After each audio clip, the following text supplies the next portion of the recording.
Welcome back again to Lost Cub in the scenic Blue Ridge Mountains, where we have Anton pulling away from Carla's abode after dropping her off after a weirdly intimate kind of exchange and a bit of sharing back at the house. But yes, onward and upward. Anton is driving away. Where is Anton going? What is Anton doing? I'm assuming I am heading to collect out Heidi to go see Le Susie Q because we got plans to discuss. You do. So you're going straight out to collect Heidi? Yeah, I'm gonna get the Heidi. Very well. Unless of course something intercedes, but no. Hmm. Now we'll make this interesting. So no, for now, no. Everything's fine. It's fine. Yeah, no, he doesn't speed along, but trucks along to collect the Heidi. All right. You head out to the garage. You will see the usual suspects, and naturally, She right out where he said. I'm assuming. I mean, yeah, if he gives her the remotest heads up that he's on his way. Yeah, he does. Yeah, he sends a message. Yep. The Heidi is waiting eagerly out on the porch. And like you have about enough time to stop the car. She eagerly clambers in. He'll just turn to her. I need to talk to Becca for 1 minute. You just wait in the car, okay? Okay. Just slides out, striding over to Becca. And I mean, yeah, she just kind of watches. Oh, God damn it. Why minicam? Watches from the car as you go to Lebecca, who I'm putting up. There we go. Yeah. You go and bug the Becca. Becca is putzing around in the garage working on something. Presumably a motor vehicle of some persuasion. He'll make sure her dad is like after heading off, being all busy and shit. Yep. You'd turn. So what's the worst thing you've done apart from killing people?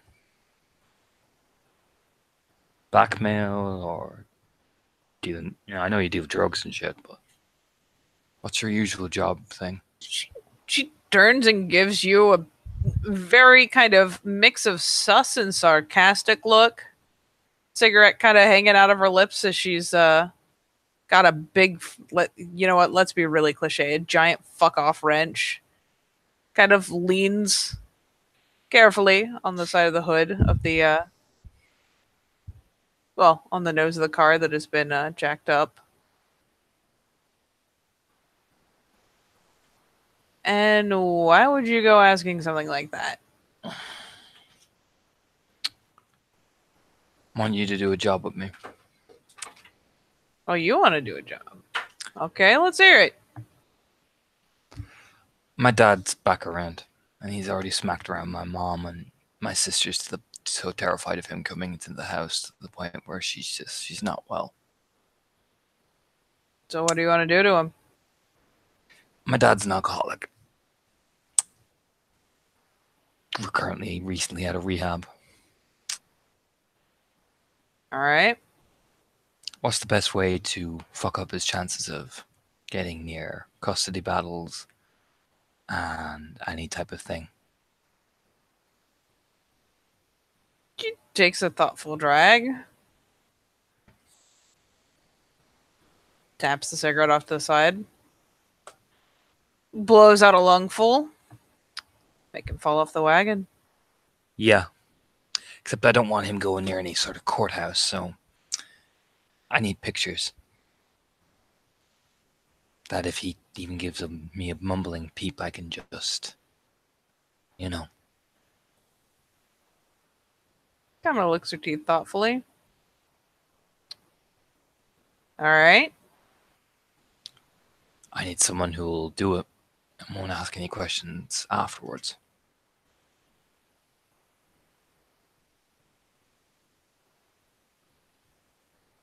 She kind of shrugs casually.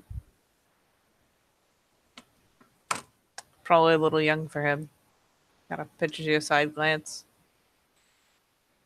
He says rather coldly. It's almost like a fucking. I mean, just it's cold. You can make yourself look older.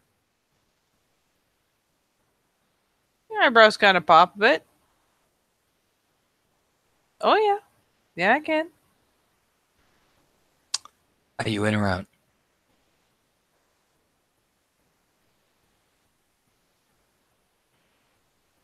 Just kind of gives that casual little frown and a shrug. Because if you're out, I won't bring this up ever again. But if you're in, you're in. And we don't talk. We don't talk about it to anyone else. Well, are me interested. All right. I'll find out where he's staying.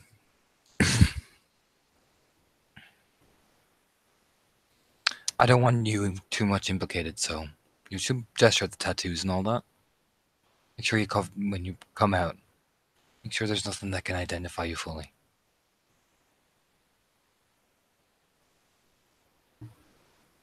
Oh, you think this is my first rodeo? No. Just I being gotcha. double sure. No, I gotcha. All right. Shouldn't be too hard. Yeah, find out where the fuck he's staying. Find out where he's going. Do you want payment for this? I mean, naturally. All right. We'll work it out after it's done. The eyebrow quirks, but she shrugs. There's enough like hinky shit going on in her life that it's not like she thinks you're gonna fucking up and disappear on her. I mean, to be honest, he's always been pretty good. You know what I mean? And he saved her ass during that fucking fight as well. Destroyed her car. He did, but he saved her. You know what I mean? Look, she's got priorities. How about we just do a trade-off? Sure. I'll help you with this. You help me cruise around, find another car. All right. I like the car. Okay. Done. All right. Yeah. Well, you know what you find out? Fucking like mock salute. Nods and keeps, heads back towards the truck. Yeah. And naturally, Heidi's kind of just expectantly watching that direction. Climbs in, smiles at her as he's turning on the engine.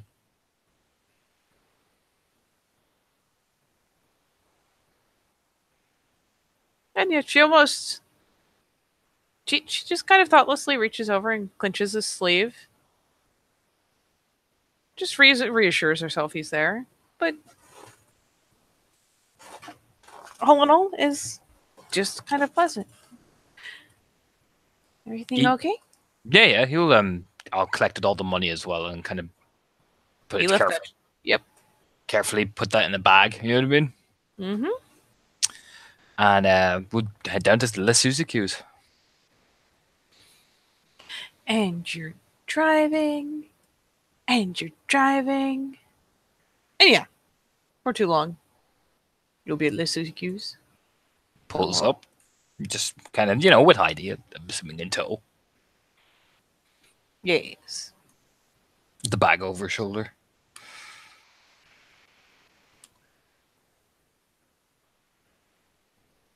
See if I can make this around so it's not quite as weird.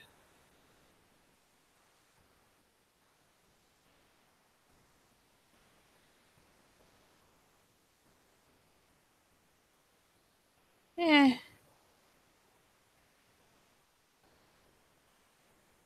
Not really. Closest I got. Oh, that didn't work at all. Whoop. Still not nearly the same. Oh well. It'll have to do. Yeah. You pop over to Les Suzuki's. And naturally, Les Suzuki is in residence. And yeah, kind of pokes her head around as you guys come in. You've got a key after all. Hey. Oh, hey. Look who I brought. Kind of steps aside. Yeah, Heidi goes billowing into the house like she do, like a little ball of energy. Proceeds to like latch hug Suzanne as well, who gives her hair a ruffle and it's a bit of a smile. And after a brief, like, oh, I missed you, all that. She'll kind of manage to backpedal and settle it on the couch so that Heidi can jump right in the middle, like she do. So helpful. But yeah, plunks down, hooks an arm around Heidi. So what's the plan? He'll very step by step lay out the money out on the table. And with each appearing little brick of cash, Zen just like at least once is left rubbing her face like, holy shit. All right, we've got that much. A metric ton. Quarter of it's going to you for photography. A quarter of it? Are you serious? Do you want half? Oh god, no, it's not even like she kind of glances down at Heidi like, no, that's more than enough. For your photography. Give Susie's hand a squeeze, like I promised. Yeah, sure. Just like the hand goes up through her hair like, Jesus. Okay, so what's the plan for the rest? Where are we going to stow this? We've got to put it somewhere. I say we'd leave it out in the old mansion place. Buried enough. Keep it relatively safe so no water gets at it. Wrap it up carefully. I mean, there are plenty of loose floorboards. Exactly. We can access it when we need it. Yeah. Okay. Jesus. Yeah. It's a lot of money. For what it's worth, Heidi does not even remotely appreciate how much money this is.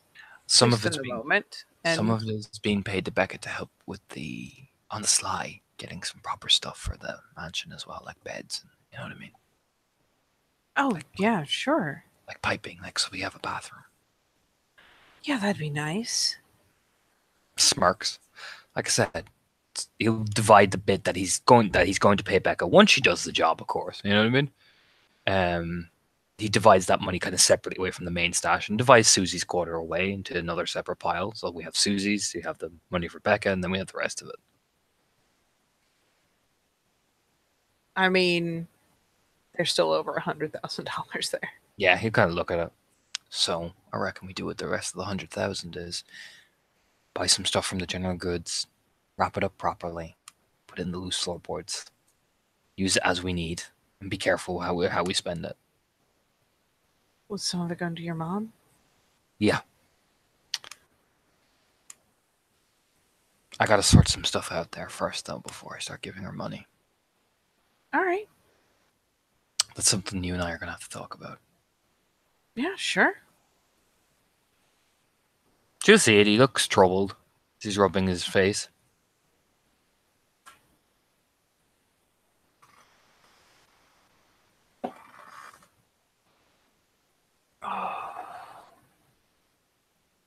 And she kind of squints. Let's see if she is actually picking up what he's putting down.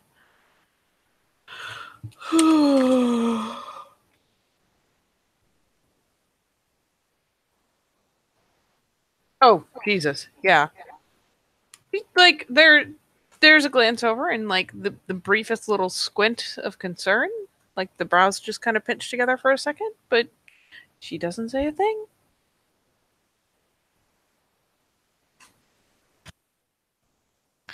So we should be relatively okay once we have this settled. Now, do you want to get a place, or do you want to just have us staying in the mansion? I mean, it seems kind of redundant to have a place here, have the Miller house, and then get another one unless you think we need it for some reason. I mean, I was just having a place where we could have our private time so now your dad's not breathing down our neck. Smart. There's a cheeky little grin. Well, yeah, but I mean, if we've got the Miller place and it's actually fitted out, I mean, the only thing we wouldn't have out there is Wi-Fi, and I can go into town for that. True.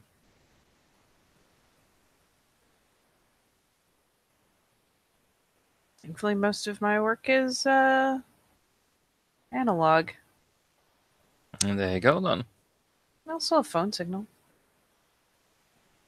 I mean, you could tell your dad you have a place. Winks a bit. That is true. We would be lacking in a legitimate address, and all things considered, kind of finally takes up an awkward expression, rubbing idly at Heidi's shoulder. Kind of wonder how much we can do at that house before someone's gonna catch wise or get pissed that we're there. Clicks his fingers. Exactly. Which is why probably getting actually a legitimate place means we can kind of get away with taking that as a retreat or using that place for photography, but we're not getting thrown out in our ass. Yeah. God, I wonder who even owns that place anymore. No clue. And there's no way, even with 100,000, that we could buy it either. No, probably not. It's a huge property. It is. Which is why, as well, we need to be careful with how much stuff we're doing. A basic bed and a generator is not going to cause too much rustle. But if we're bringing shit all over all the time, they're going to notice. Yeah. So I reckon we invest in the place. Okay, but where? Somewhere in town?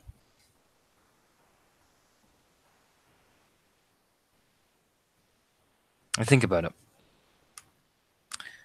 We can pay a deposit, pay enough to cover our basic rent. You'll have your job from the photography. We can cover enough. You mean like an apartment or What do you think? I mean, I don't know. I guess it What suits you? He'll lean back. Quite genuinely. Like, not angry, but like, like, all right, well, what do you want to live in? I mean, an apartment is enough for me, especially if I have a studio to do my work at. I just kind of again the hair ruffle like Jesus. Um I don't know. I'd never thought we'd even have the opportunity to go for anything besides an apartment up front. Apartment's nice and simple. It's simple. It's a little small, but that's okay. No lawn. Neighbors though? Maybe. Will that be okay? Shrugs. We could get small house. I mean, I'm sure they do rent. I mean, yeah, there's a couple people who have a spare place for renting. Could do that. Have a bit of a lawn. Not too much neighbors. Yeah, I mean, if we go far enough out into nowhere, it's not exactly competitive. Not a lot of neighbors, a lot of lawn, but it's not like anyone's going to roll out there and tell you to cut it. Exactly. So I guess it just depends how much you want people to hear what's going on. Because, I mean, there's real cheap apartments, but your neighbors will probably hear a loud conversation through the wall. There's better apartments, they won't hear anything, but you're still, I in an apartment building. turn and look at Heidi. I'd rather somewhere where she's not bothered by too much people. Then, yeah, I could start looking around for places up for rent. No, it's alright, let's do it. Shouldn't be too hard. No, not hard at all.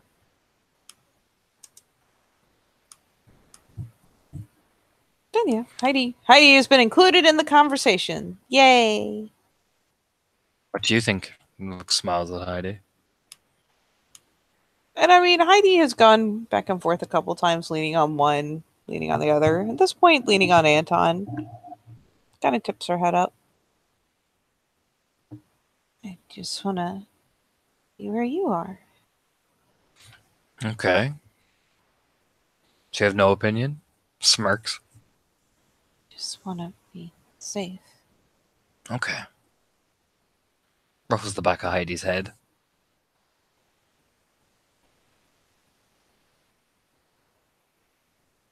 She seems content. All right. Start looking at a place to rent. We'll have somewhere that's nice.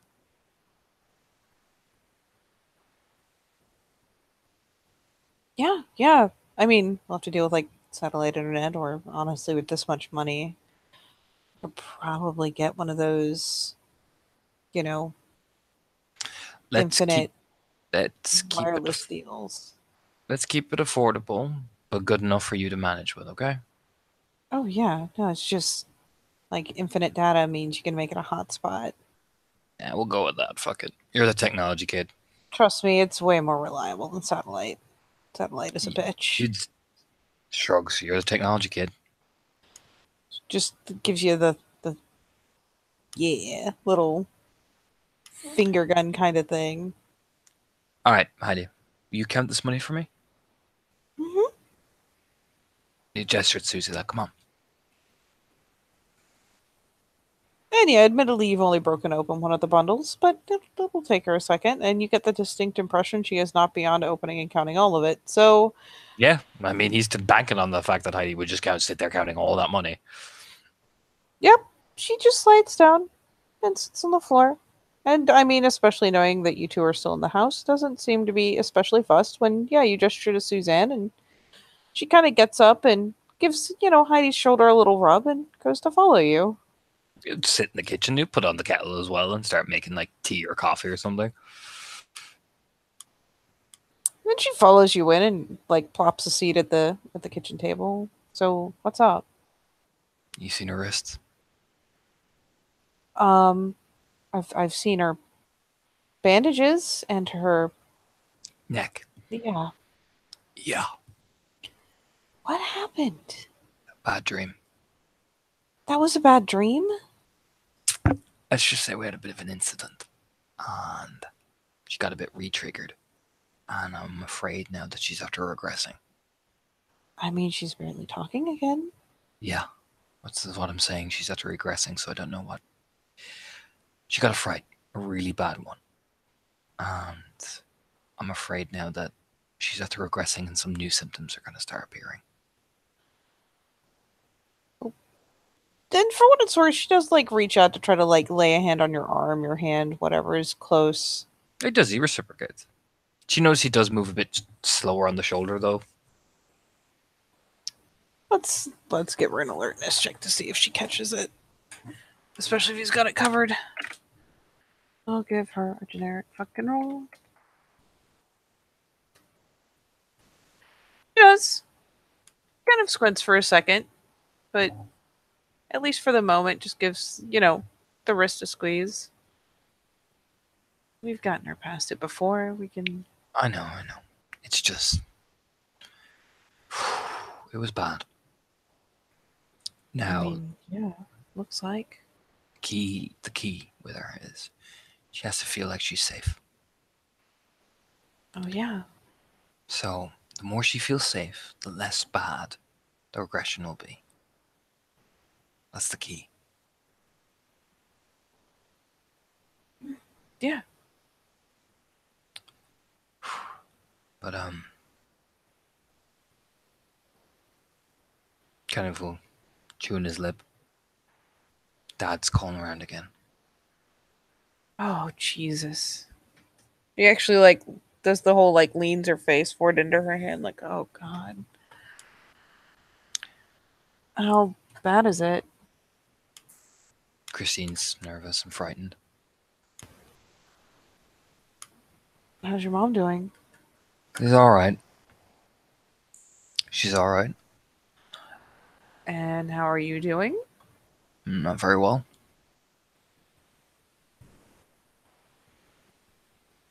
I am.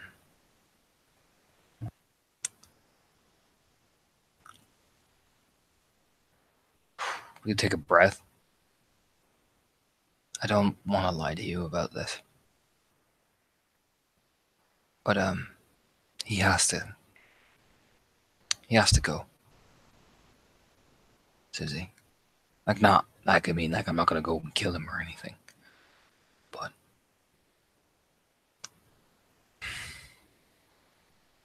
he can't start worming his way back in. Because if he does, it's just going to be the same process again and again and again. Yeah, I guess so. What are So we gonna do? Becca and I have an idea. Oh God, you got Becca in on it? Are you sure you're not killing him? No, worse.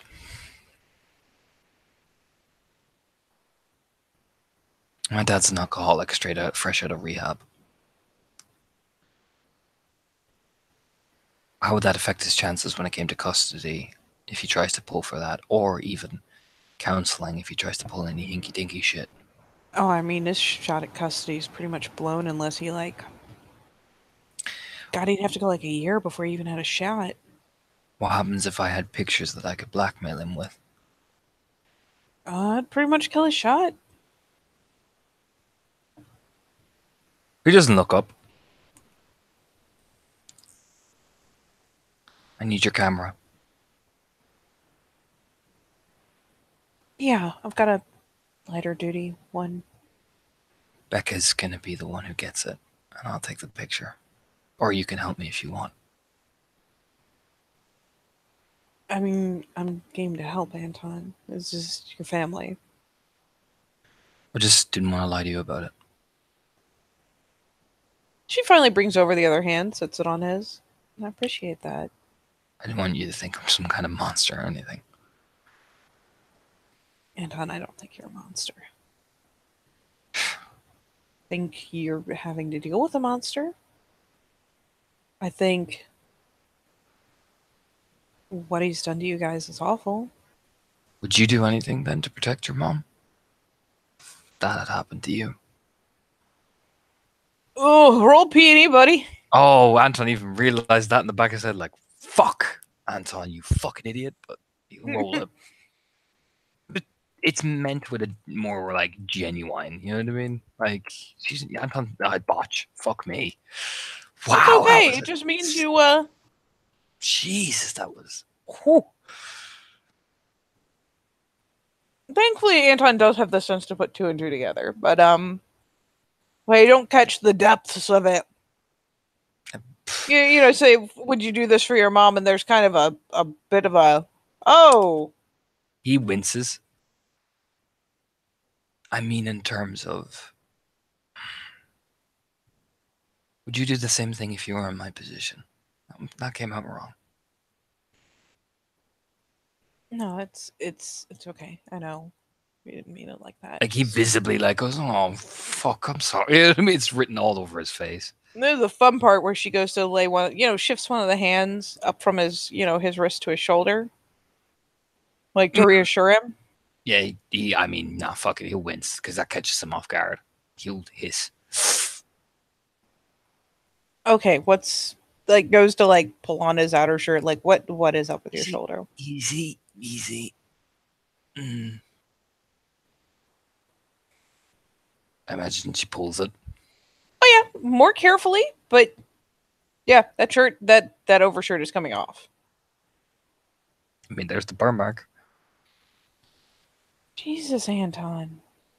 I told you it was fine.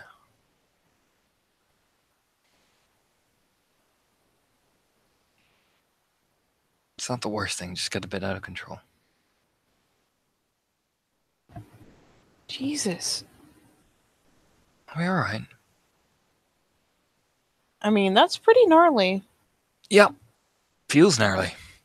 Yeah, I bet it does. Have you not even Jesus, sit down. Sit. Sit. Yeah. You are going in that chair whether you want to or not. He knows who Alpha is in the situation. Punk. Suzanne is wearing the pants right now. And yeah, she briefly disappears and comes back with a kit. And not only like kind of gingerly, like making that little wince face, salves it up again, but actually, like, puts a bandage over it. Kind of puts gauze and stuff over it to basically make sure there's no friction between his shoulder and the shirt, so it's not getting directly rubbed every time he moves. Look at you, Nurse Judy. Yeah, that's me. What in the world did you do? Do you really want to know? Not with Becca? Yeah. Oh, Jesus Christ. No, probably not. Well, there you go, then. I'm not going to trouble you. But no, I do understand, and honestly, I don't know if I'd think of the same solution, but yeah, I wouldn't be past doing it. I'm just desperate at this point. And I'll help. Just didn't want you to think less of me. No. No, we both signed on for these respective crazy trains. It's okay. At least That's your at least I told, mom and your sister. at least I told you. Hey, you did. She finally leans down, gives him a peck on the forehead, smiling faintly. Just, yeah, he'll nod. I'm going to ring my dad, just be there, okay? Yeah. She actually, like, pulls up one of the other chairs right next to you, plunks down, taking up your other hand. I imagine she's still probably, around, because that would take time, you know what I mean? Having to regauze and resalvate and rebandage, so it's probably, as she's doing it, he'll ring his dad. Boy, you ring your pops. Oh, God. As I go wildly swapping pictures real fast. Here's that frown. Where is it? There it is. It's zoomed in. That is not what I want. Hold on. Duh. That is the last thing I want. Let me, let's use a different one. Let's use this one. Fuck it. Oh, God. Bless it. Media files. Real. Longest loading screen to change a picture ever. Alright, yeah. You ring him. And he picks up pretty quick, like. Anton. Hey. So what's the word? She mentioned that. What was it she said? He kind of winces, like you jar an eyes in pain of it. She said yes in a few conditions. She sent me over to explain whenever you're ready. I'm being the messenger. All right. Where are you staying? And he names off a hotel, like a little motel thing, like Room number? 7. There a bar? Nah. Nods. There a restaurant or anything like that down there? I mean, there's places up the road. That'll do. There's kind of a pause. So I need to eat. All right. Hell, even if you want to go to a bar, fuck it, I don't mind. I'm not walking into a bar, Anton. Shrugs. They do food. You don't have to drink. I'm well aware. Alright. No sense in tempting fate. Shrugs. Just names a diner, which he knows is close to the fucking pubs, because fuck you. You know what I mean? That's the plan. He'll just name it. Yeah, just names a little diner. Mm-hmm. Like, all right, when you want to meet up? Looks over at Susie. Give me about 3 hours, okay? I need to just finish some stuff with my girlfriend.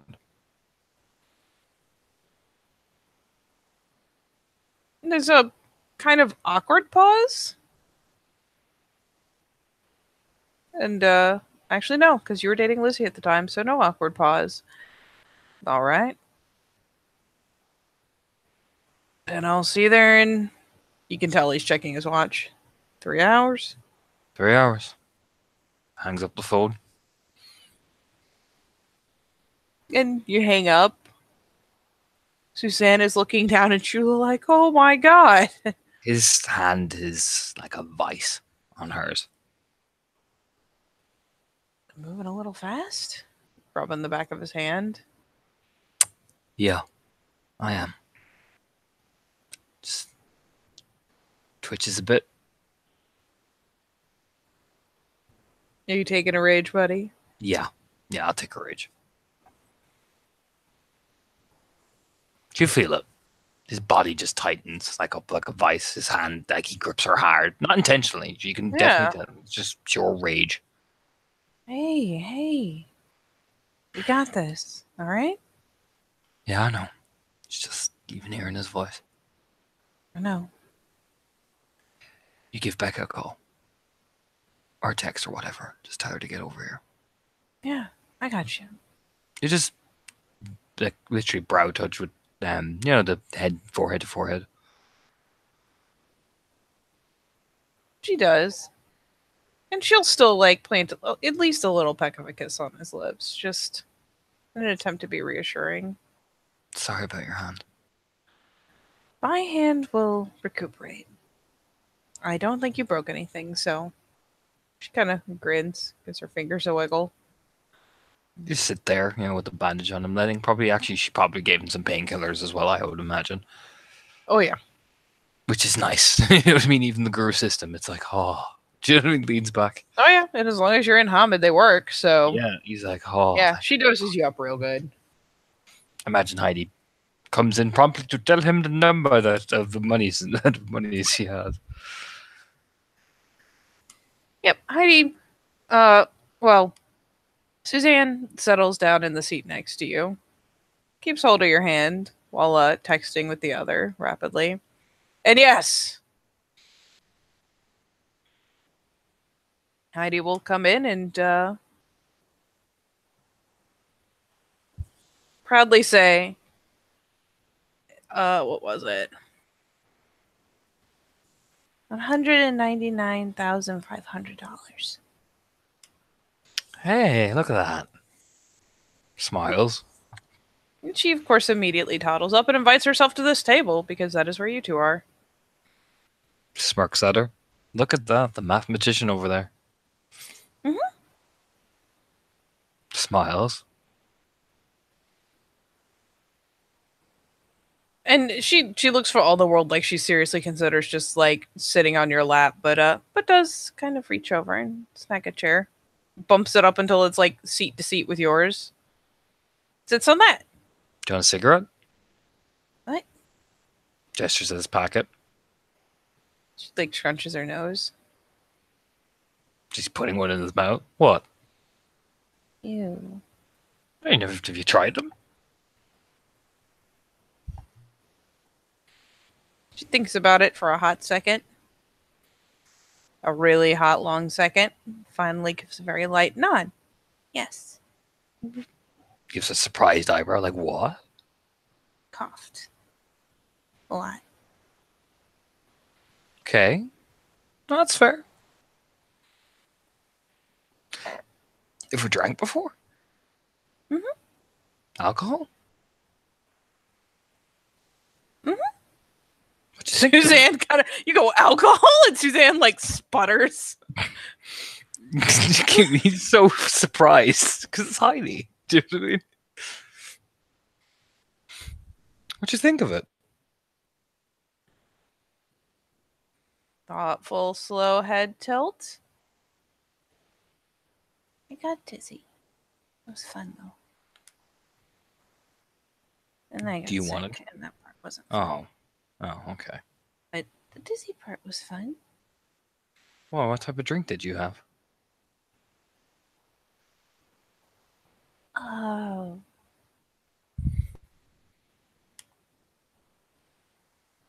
Moonshine. Brightens. Like, yay! Oh. Looks back at Susie like, oh. Suzanne is fucking... She is trying so hard to keep it on lock. Do you want a beer? I don't know. Would you like to try one? Yes. Just looks over at Suzanne. Can she? Suzanne just kind of shrugs, like, fuck it. Walks over to the fridge, takes out a beer. One for him, but actually probably fuck it for the three of them.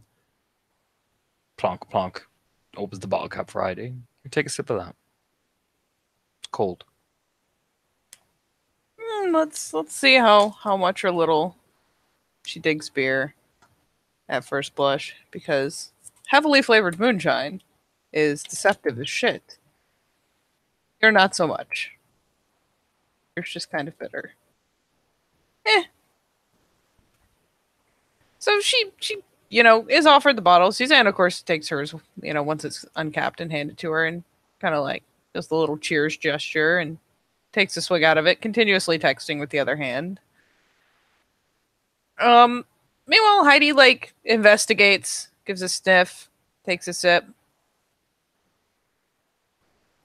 kind of shrugs, glances over, and with the biggest, most innocent eyes says, "I'm gonna try and taste it better." It does, but it's often easier to drink beer with this. Reaches over and holds up a straw. Suzanne is again trying not to fucking die, because who the fuck puts a straw in their beer? You look over, just it's Heidi. You know what I mean? That type of expression. It's just like, I don't know what you're talking about. I didn't say shit. Man, this phone right now, like. You ever try cider, Heidi? Another thoughtful look.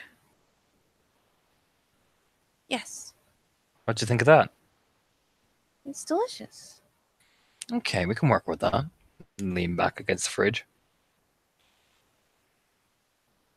She, however, has in fact commandeered this straw and is now determinedly using a straw to drink beer out of a beer bottle.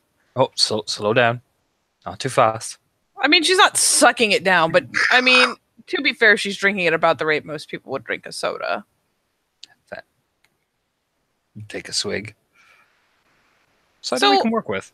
Probably a little faster than you two are, just because, she's drinking it like a soda. It's casual. Whereas you two are like, I am handling alcohol. Casual sipping is a thing. You can casually sip it, Heidi. You smirk a bit, watching her. There is a suspicious glance down at the bottle. Glance over at you. How do you casually sip with a straw? Every now and again, you take a sip.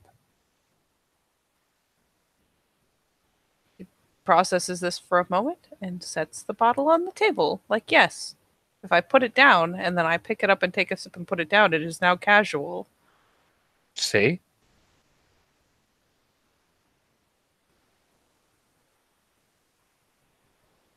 She's just kind of glancing back at you like this is the oddest series of events. Because why would she be drinking a thing and not just drink the thing? It's being cool, Heidi. Oh. I'm cool. You are cool, yeah. Don't worry. You're cool. Suzanne is trying not to fucking choke on her beer. You probably take some of the fucking shades that Suzanne always wears off her hat. Because no one fucking Suzanne. Yeah, probably. And put them on Heidi. See? Super cool. Yeah. Suzanne may or may not go into a bit of a sputter. It's like, just down the road too? Oh, God. Yep. Just See? Little- Super cool. a little bit down the road too. See? She's choking. Like, Super cool. Grins back at Heidi. The shades go over her face, like, perfect. Oh, yeah. The and of course she has like the big hipster shades, so Yeah. like Heidi looks up with those giant fucking shades on and grins. Like, yeah. Yeah, I'm the coolest, essentially. Adam takes a picture of it because, goddamn it.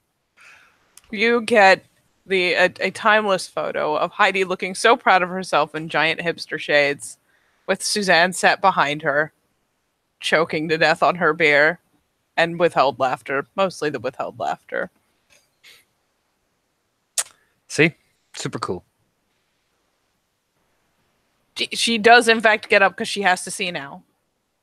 Sure. She investigates this with the shades still on her face. Grins.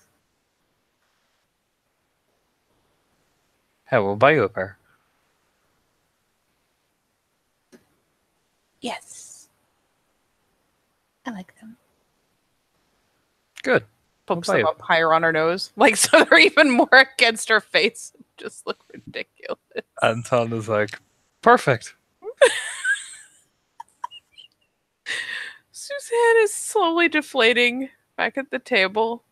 Just Heidi like flicks a glance around at her. She's like, "What, me? Oh, here, come here for a hug." And, you know, it's man. Thank God Heidi's fucking barometer is off at the moment because yeah, Suzanne be dying.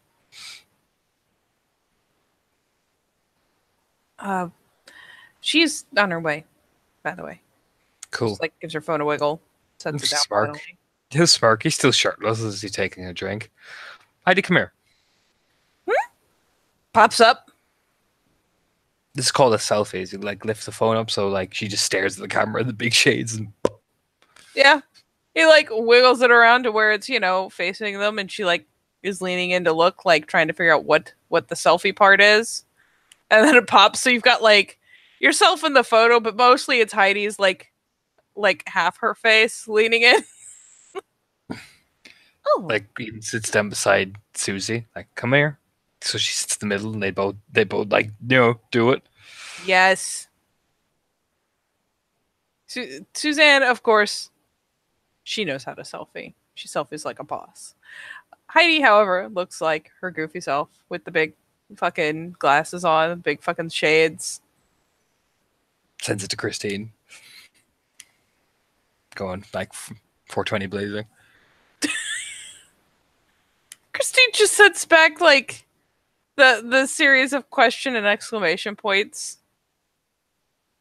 And finally, after a pause, who put a straw in their beer? Like, You just replied she thought it was cool.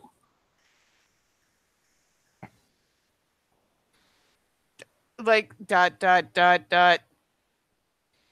Are you serious right now? Yes.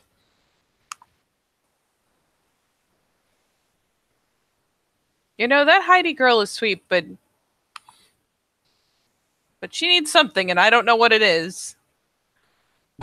Anton internally in the back of his head going, oh man, I feel so bad. He was like, oh, here, I'm straw in your beer. It's fine, Heidi. It's like, she'll be fine. It's Heidi, she's just a bit odd. She's good, though. She's good people. I mean, I'm not saying she's not good people, but she's a little off, man. So when am I meeting this boyfriend? Man, I've got so much homework to do right now. Susie's pretty upset that she can't meet him. She didn't even look at the message. You could tell she was like, man, this homework, and set the phone down. Just shakes his head, putting his hand. That's his new way to get her to stop talking. Just puts himself in the pocket. I mean, Suzanne is in the process of teaching Heidi how to do that really ridiculous thing where, you reach back and like grab the end of the fucking sunglass like ear hook and like twiddle it to make them go up and down. Oh my god! Yeah, he'll sit dying. He'll sit waiting for Becca. Inevitably, in the midst of this wait, Heidi whips around with her hand up behind her ear and twiddles the sunglasses. Looks very pleased with herself. Shakes his head so bad. Heidi, Suzanne finally takes a swig, like, yep, I did that. Now it's you, buddy. Like,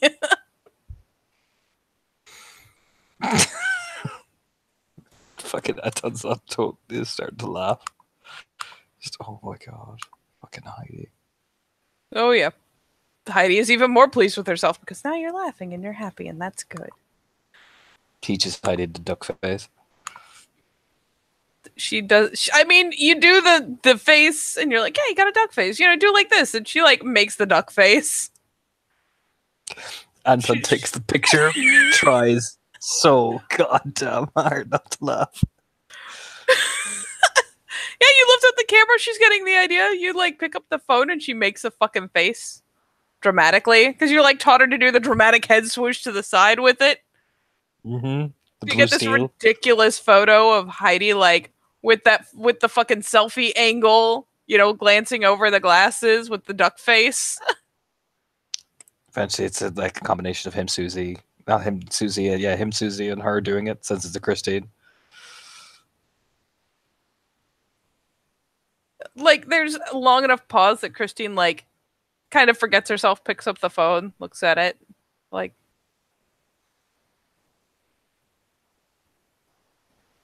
I can't be seen with you anymore. Like that's the answer you get. Just Imagine Becca just walks in there, imagine.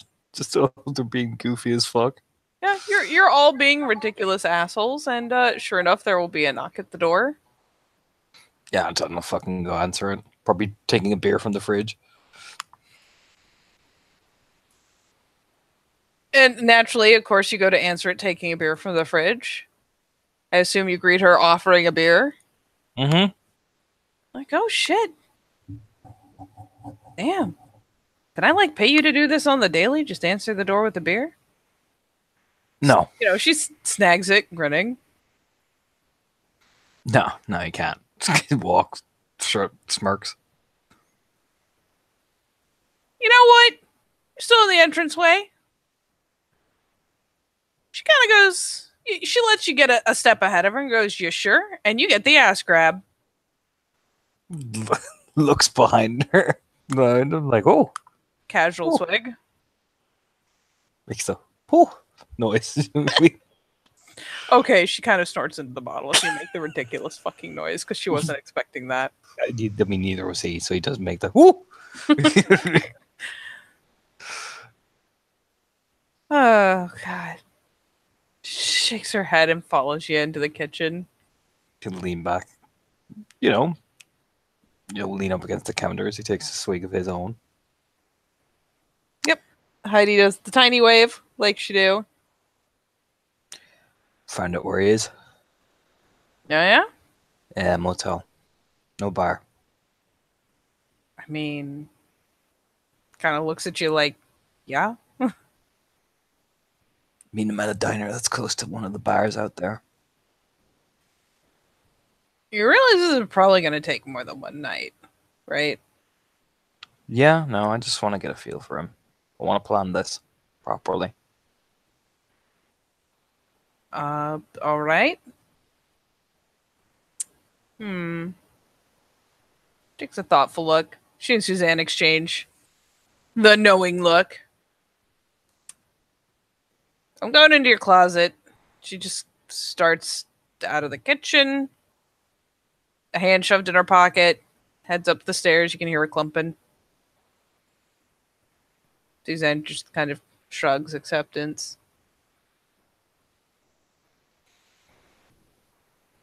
So, what's the plan? Like, just getting a feel for it? I don't, especially with you there, I don't think he's going to go anywhere near a bar. No. Me and him talk for a while. You know, chat, do whatever. We need to set it up that he ends up getting close to a bar, or at least getting near there. You know? I mean, it shouldn't be especially hard to get him in a place with a bar, really, but I mean, the diner is close to technically bars itself. It's just getting him to go in there. Or even, hey, you know what I mean? Gestures around the place. If I leave it long enough that Becca can make some kind of an entrance or some kind of way that he has to talk to her. yeah, it's just like I said, I don't think he's going to do it right after, or like, especially not while you're there. I don't know if he's trying to make a point. True, but if he gets bad enough news, what does an alcoholic usually do when they get bad news?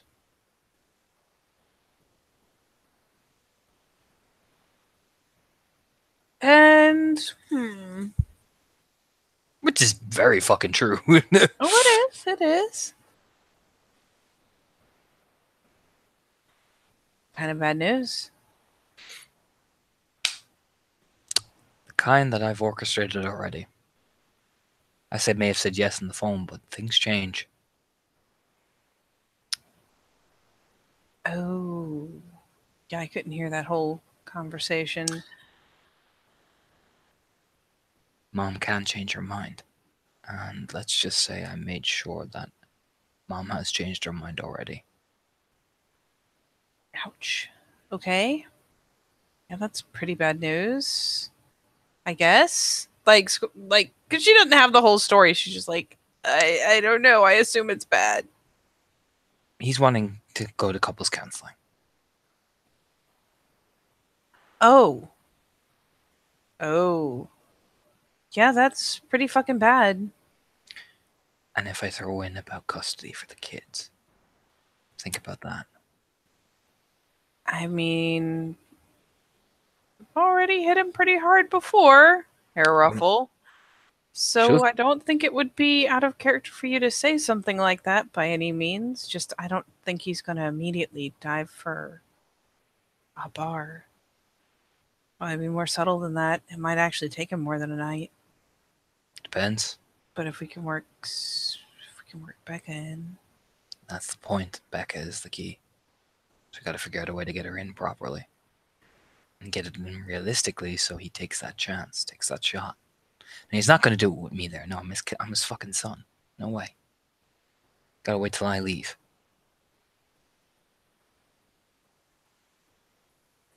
Yeah. So what would work in the diner to get from a diner to a bar after getting the worst news of your life?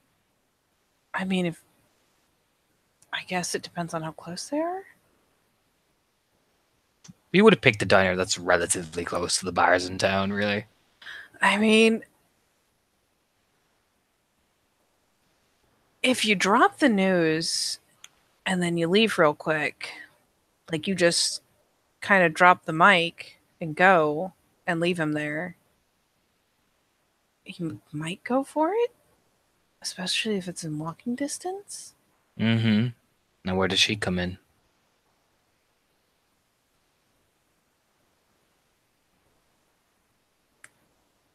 God. Kind of sits back. Heidi is just kind of tennis facing with her straw and beer.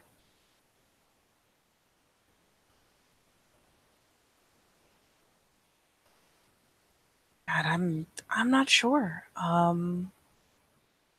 I mean, she could easily be at any of the places, but I mean, it's your dad. I don't. What stories did he hear from his dad, from his mom? Was his dad like Anton, who was a complete fucking charmer? You know what I mean? Or that's a real question, Katie. I Because mean, you never believed it, but I mean, that's how your mom talked. according to my mom, he was like me. Smirks. Okay. You believe Think it? about it. He got my mom, didn't he? His mom's not a bad looking woman. Yeah. Yeah. Jesus. What? Man, if he's like you. What's that supposed to mean? Leans back. No, nothing. Puts on that contrived innocent face. I mean, if I saw you, if I was down and out, I'd jump on it. Smirks. Yeah, we're also within, maybe a 3-year gap. True. I am not literally young enough to be your daughter. So, Yeah, well, Becca can make herself look older, though. I mean, makeup can do a lot of things, so can dim light. Mm-hmm. Hmm. I mean, honey pots are kind of a classic. I mean, everyone wants to be a sugar daddy, right? Smirks again, taking a drink. She gives you a little bit of a look over the bottle, like, oh yeah, I see how it is. What? No, nothing.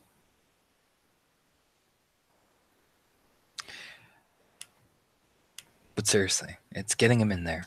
And I don't know where Becca's come in. If he's anything like me, Becca's a good looking girl. And with makeup to make her look early 20s. You know? That's still like a 20-year gap, Anton, at least. How old's your dad? Like early 40s. Yeah, that's still like a 20-year gap. So, get him drunk enough and he'll take it. I mean, what's the goal beyond getting him drunk and getting some pictures? He doesn't get custody. He doesn't try for it. He doesn't try for counseling. I mean, he won't be able to with the pictures. Just how far are you expecting Becca to take it? Not that far. Well, yeah, exactly. Like, the point of her being there is just to get the booze in him, not to take him home for a fucking back alley beating. Take him home, get him drunk enough, put him in a taxi, bring him to the motel. She doesn't have to do anything more than that. It's already insinuating enough as it is.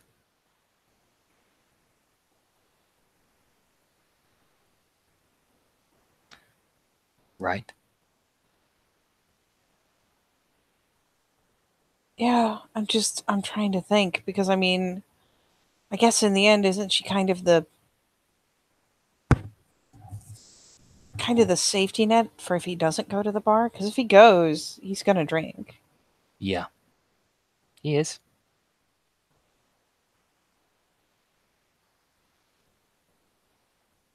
So, turn the safety net into something else. I mean, our safety net. So I don't know. Uh,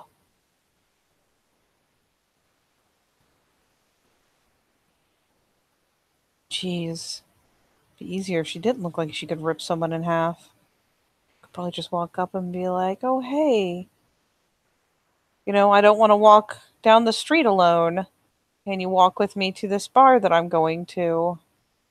But Becca doesn't do innocent so good. Yeah, and I'm not putting you at risk. Of what? Having to walk with your dad for a couple blocks? Yeah. I mean, what do you think he's gonna do in that amount of time? Especially when he's sober and just sad. Don't want you near him. Alright, fair enough. I'm getting a bit territorial. I'm sorry. I noticed. It's not like he'd do anything. It's just there's limits to my temper too. She finally leans over and reaches out. Like Takes her hand. she goes to just kind of tuck him over, kissing his knuckles, like, hey, it's cool. Just I'm sure she'll pull it off. of course, they're like the clinical cold part will be like, yeah, no, you're perfect, Susie, but can't. For what it's worth, Heidi is still like the big blue eyes. I'll give you an alertness check for lulls.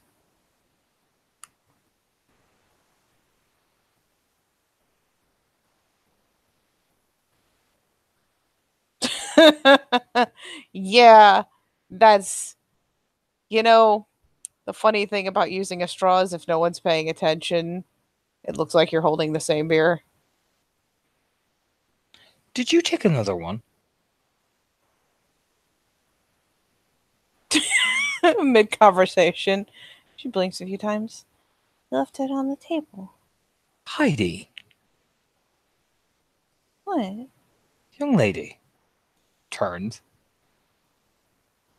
Like it's like that. I'm pretty sure I'm supposed to be sad face. Like what? You're not supposed to nick people's beer. You weren't drinking it.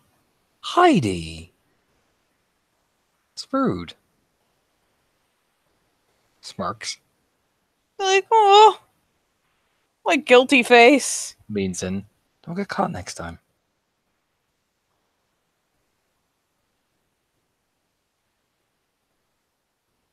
Bobbles her head. Okay. Next time you do it, don't get caught or have a drunk by the time I look around. Okay? Okay. Taps aside his nose. Like, yeah, that's right. Suzanne's just looking at him like, Anton, what the fuck? What?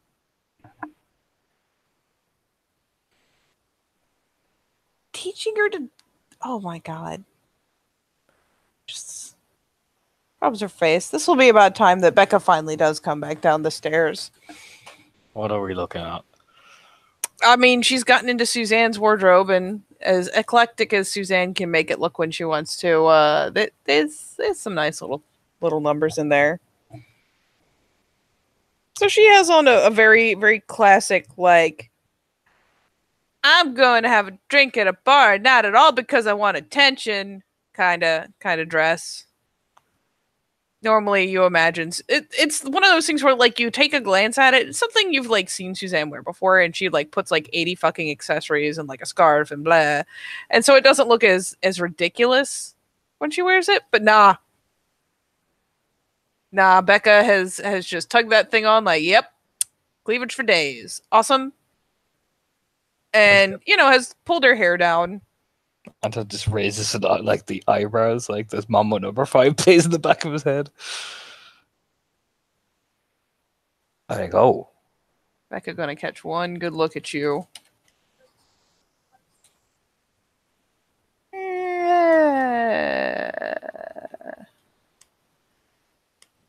I'll leave that there. Yeah, she catches one good look at you. And yeah, you get that little eyebrow. Like, yeah, that's right. Huh. Kind of a bit dumbfounded, he's kind of just staring. And for what it's worth, she's done her makeup as well. Like,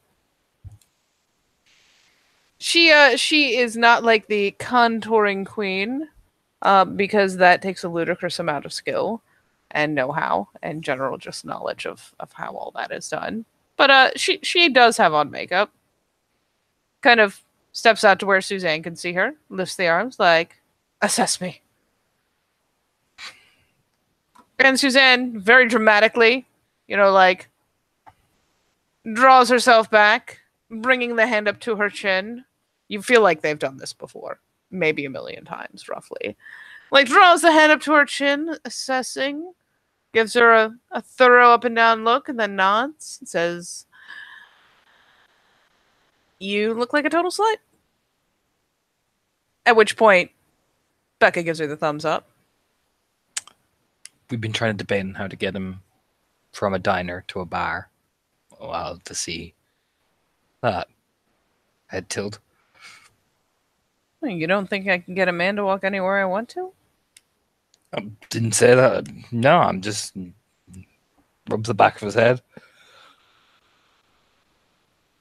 She reaches over and like kind of casually like dink, flicks your nose. Yeah. And then slides past you for the fridge to snag another beer out. All right. So, do you have a plan? I have no idea how you're planning to do this, but I improvise well. He's meeting me in a diner. Bar's literally down the street. Down the street or like next door? Looks at his phone. Next door. Kind of thinks about it for a second. Then another one down the street. Looks at his phone again. Yeah. Good area. She gives you a solid like pat on the shoulder. The good one. She remembers.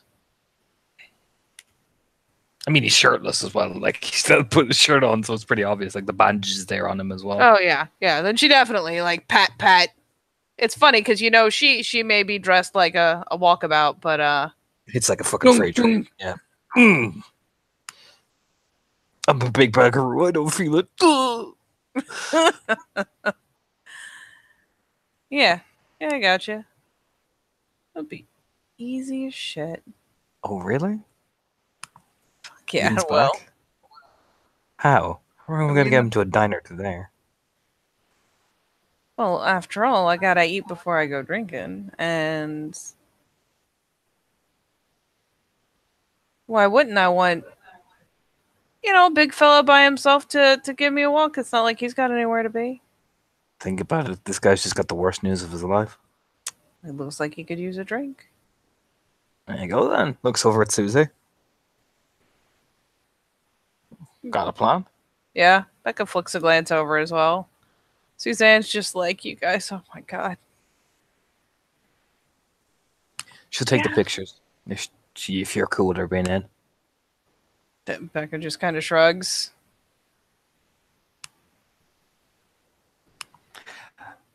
He'll say it in front of Susie because he would. Just get him drunk enough and put him in a cab. You don't have to do anything else. I'm not gonna make you fucking. That's just weird.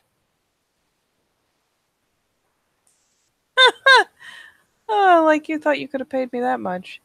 No. I wasn't going to. That's my dad. Jesus. Fuck. I like the newer model. Another heavy pat on the shoulder. You think the back of his head is like, extend the Ubertsnay woman. Do you know what I mean? But yeah. Could probably get him back. Probably toss him in his fucking hotel room and toss a bottle of booze on top of him if you really want. Fuck it. That's what I like to hear. Alright. We got looks at his tone. I imagine it's getting close. I mean, it's getting there. You got some time to kill if you want it.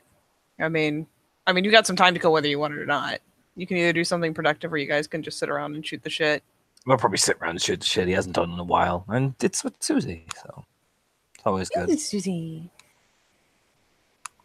In fact, she's the one probably keeping him calm, so yeah, he'll definitely stick around her. Yeah, you end up settled. And, I mean, Becca doesn't seem to take any umbrage to being across the table. You've got Suzanne on one side of you. You've got Heidi still in the chair, like, bunched up right next to yours.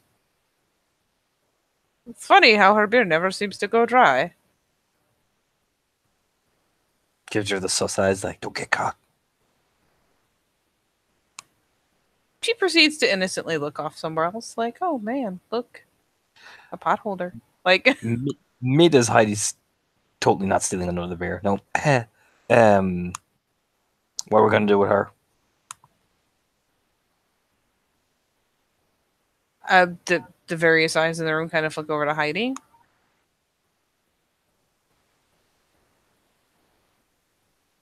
Well, depending on how you want to do this. Becca could take her own. Oh God, did you bring the bike? And Becca's just kind of like innocent shrug. You brought the fucking bike. Okay, so we're probably all going in one car, anyways. We are, or two max. So Heidi just stays with whoever's in the car. At one point you'll be inside. At one point Becca and I will hop out, but Becca that way she can be in the car with us. Well, how the fuck am I gonna get pictures from inside the car? True. Smirks. Come on now. She like even kind of teasingly does a little snap snap. Keep up with me now. Oh, yeah. Okay, shit. Ugh. That's what I thought. It's over. Pecks you on the cheek. So yeah, all right. At any point, one of us will be in the car with her at least. She doesn't have to stay here by herself. Ruffles her hair. All right. Claps his fingers together. Let's go, team.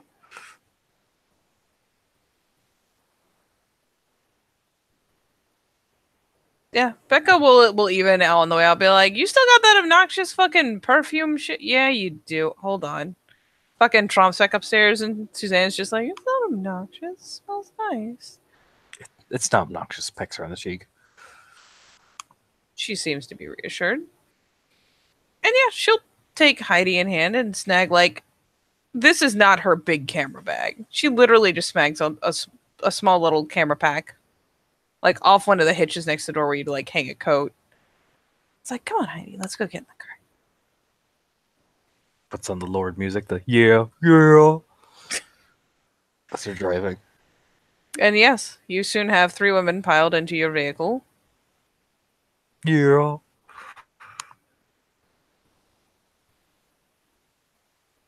there would be an epic battle for the front seat, but Heidi just kind of climbs in like that's totally her job.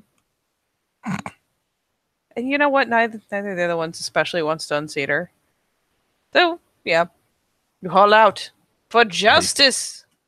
He throws up a gangster and like, yeah, whatever. We're driving away. At the Heidi's like tune, poking the backseat. radio. How drunk is Heidi? She's been creeping through beer like a motherfucker. That is a very good question. How drunk is Heidi? Would you like to... You can either use empathy or alertness, really. Same dice. I use empathy. I mean, I wasted you, she's girl. not too drunk to find the 60s station. How about that? 1 second.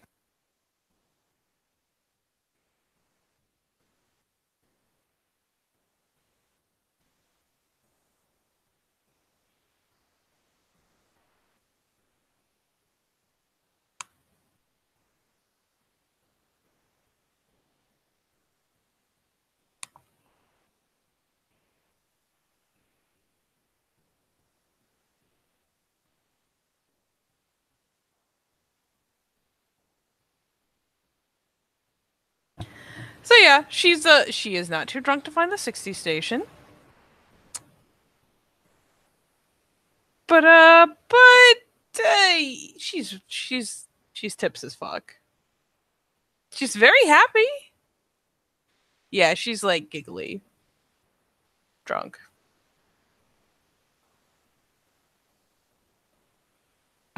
Smirks at Heidi getting white girl wasted. I mean, essentially, yeah. She's equivalently white girl wasted. On the bright side, it means she has asked no questions about this whole thing that's going on. You wonder how much she's even really been listening. But on the bright side, yeah, she just pops on the 60s music and is bopping around. And sings along with bits of it, like choruses and whatnot. She's on fucking point. Even drunk. But yeah, she's having a good old time.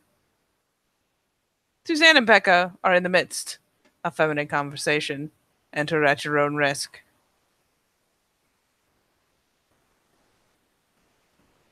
But surely, soon enough, you two come upon Le Diner. Yeah, pulls up, gets out of the thing, casually strolls into the diner. Yep, there's like the high five tag out. Oh yeah. And yeah, for what it's worth, like as you're getting out, they're coaxing Heidi into the backseat to sit with them. Mostly because she keeps trying to figure out why the radio won't turn on after he takes the keys out. But yes, into the diner you go.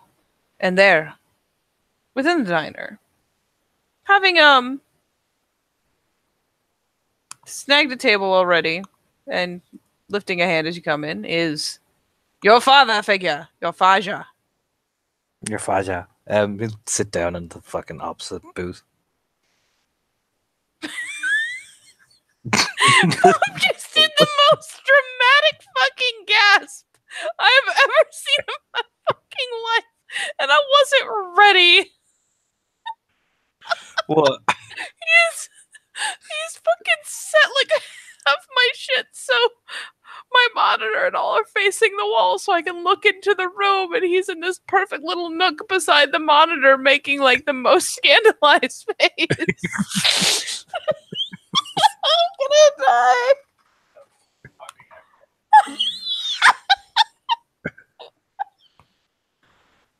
Oh my god, give me a second. I need my composure for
Sorry, I decided to snarf down pizza and try to kill myself.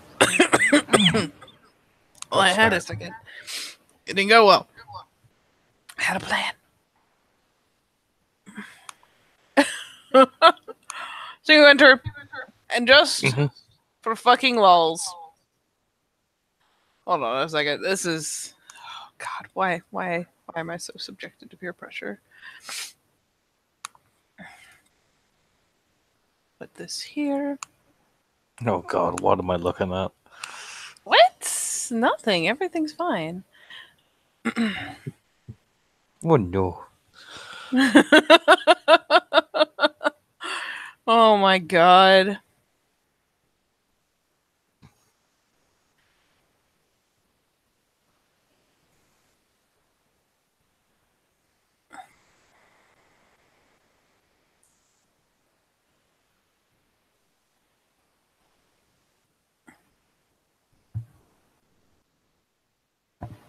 Oh, still coughing and dying.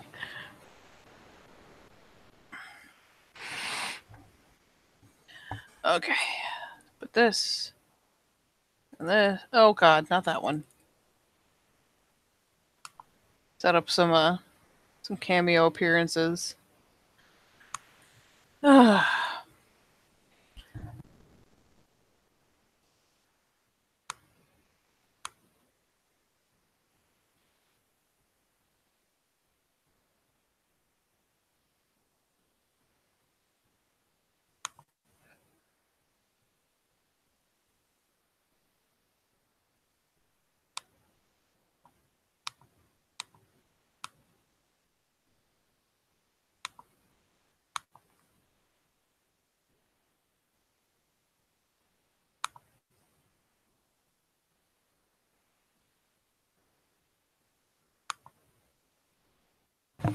All right, just for lulz.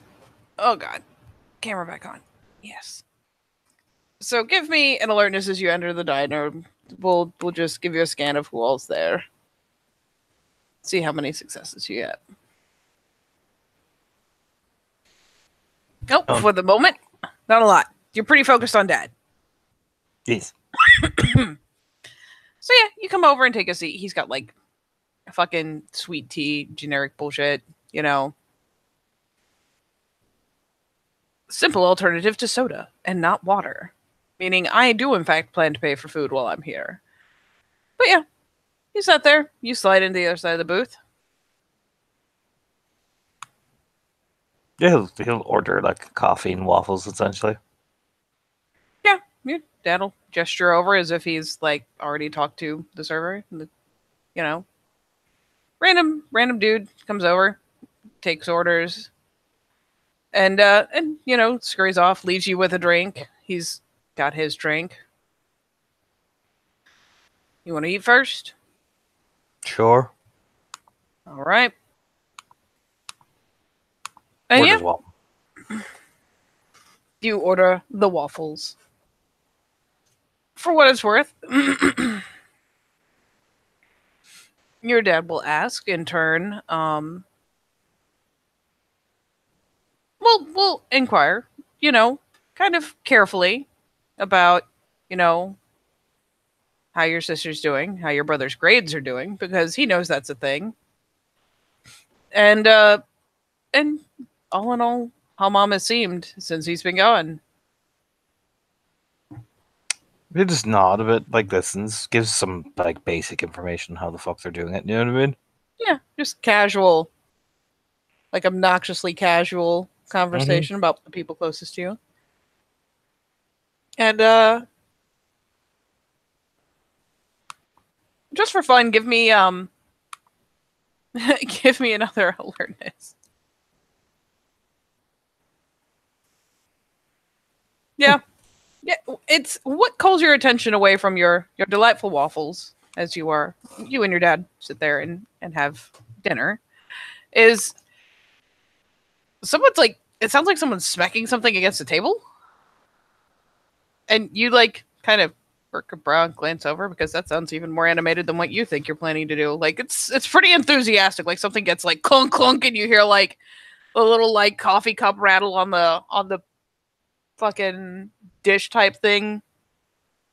And you glance over, and these two are sat at one of the booths. No one is sat anywhere near them.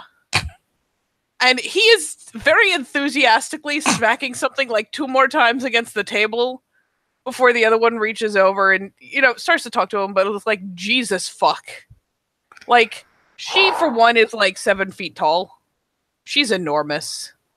Just And kind of, he's height-wise is smaller, but as you can see, they're both built like fucking freight trains. Like, they're fucking ridiculous. He's coated in tattoos. Definitely not faces you recognize. There's also faces you do recognize, like, hilariously, of all the people that could be there, especially with the smacking going on, this happens. so sick of your shit. Yeah, just the strangest stare he gives. He's like, huh. All right then. And he just keeps eating. Like, Yeah. huh. Well then. Yeah, that little ordeal happens in the corner. For what it's worth, he seems to calm down when the giant woman puts a fucking hand on his shoulder and says whatever she says to him. Like, she just casually reaches across the table the same way you'd casually reach over to touch someone next to you. She's got some reach on her. You have to imagine that having a 7-foot woman just kind of whump a hand out on your shoulder is soothing to anyone. If by soothing you mean makes you immediately want to stop what you're doing.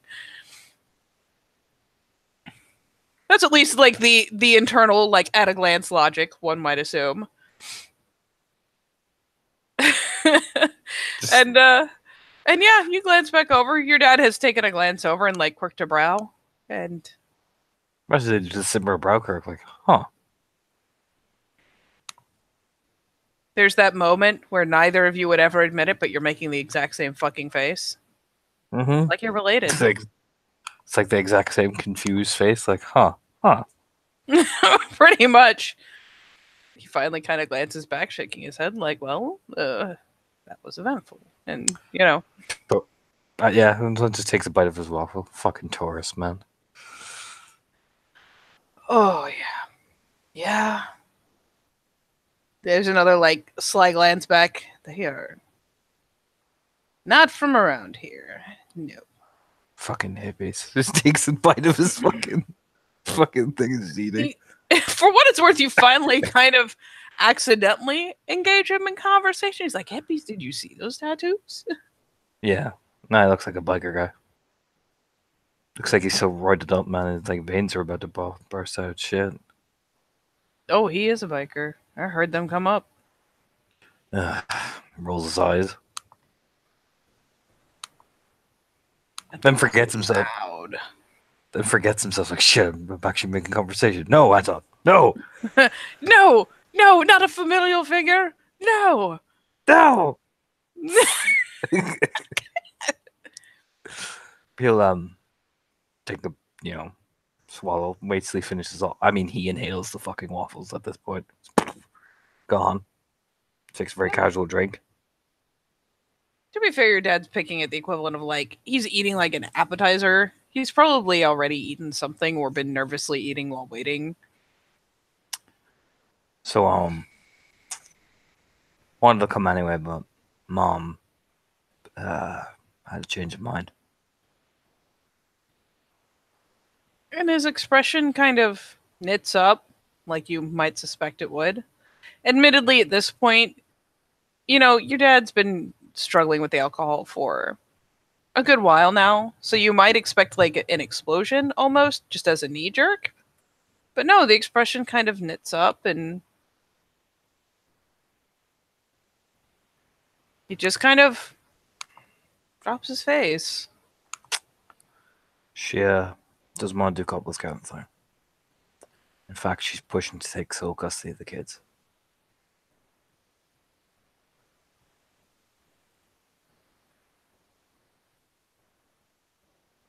Well,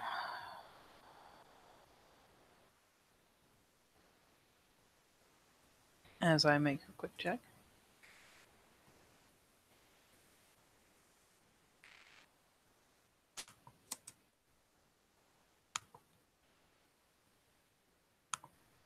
Well, then I guess make sure she knows where I'm staying. Now it was Serve worse. papers. Now I roll to start making him feel bad. I will activate persuasion first of all. You're gonna make me do things. Why did I succumb to peer pressure? It does not kick off anyway, so Okay. kick off. I know, out of character, I know, but it doesn't kick off when the effect goes. Jesus Christ, no, I fail. It's like, Jesus, man, Answer's not rolling hard at all. He'll just say very casually, yeah, I mean, it's just the way it is. I think it's because genuinely he's trying not to get more nasty and like feed his rage almost.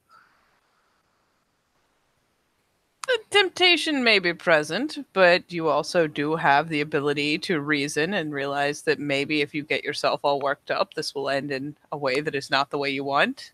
Yep, he's like, fuck, why am I being sensible? Yeah, your dad just kind of awkwardly sets back, idly like shifting the glass of tea with his fingers this way, that way. Okay, now I'm going to lean back and I'm going to roll charisma expression, Katie. Actually, no, manipulation expression, because we got to convey this the right way. All right. Your breed. Mm-hmm. Jesus. That would have been a good roll, except for the fucking ones. That's one success, but it'll just say. I mean, She's success pushing. is success. She's pushing hard.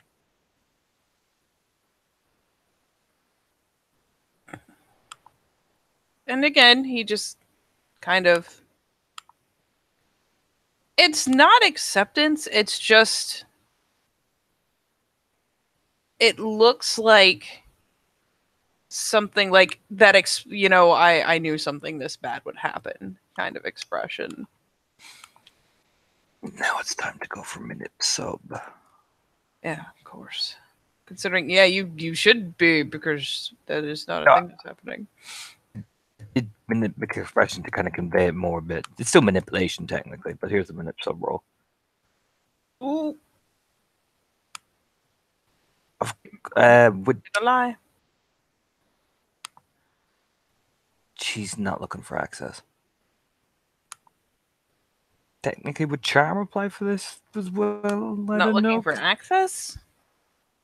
He doesn't get access to the kids. No visitation. I mean, that's kind of how soul custody works, isn't it? Yeah, but you can have visitation. Like, they could spend like an hour a day with him. That type of thing. Like, no access for the dad. That's that type of thing. Because normally when you have sole custody, then you can have visitation days. Yeah, true. Yeah. Yeah, he keeps just kind of. Yeah, you see the jaw kind of tighten. She also is pushing that agenda hard. I'm gonna roll some gangs. Fuck me. Spinning willpower. Cause fuck you, Discord. But before you're all horrible, I'll say You'll the have lie. to give me a new, more excessive lie for the new. Oh, I got it. She's.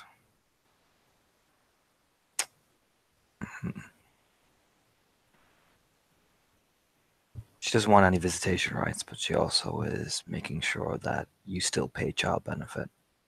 And essentially, she's divorcing you as well. Full thing. There we go. 1, 2, 3, 4, 5 with the willpower.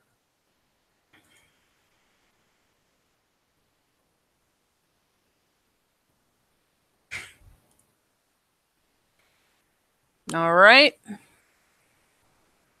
See how your pops is doing there.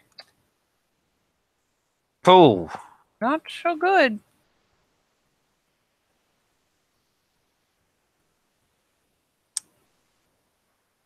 just very abruptly, actually, just kind of pulls himself out of the booth, pulls his wallet out, tugs out a rough amount of cash that's more than it needs, but it'll cover the bill. Puts it out on the table. Says, "You know where I am," and starts for the door. Looks over his shoulder. Kind of going, thinking, fuck, no, now, hold on here now. You know what I mean? Stands up and kind of walks beside him. Sit down. Get yourself a drink. Get yourself a drink and have a meal. Storming off like that's not going to solve anything. Let me talk to her. Give me a manipulation expression. Okay, we'll forget. Oh, wow. It's the line, "Let me talk to her." He finally pauses, like halfway out the door, having pressed it open. Glances back.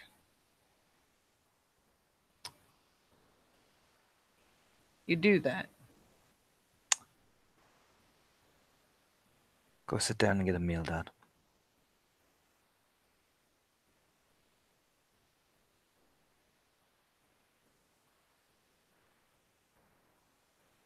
With 7 success manipulate expression, fuck me.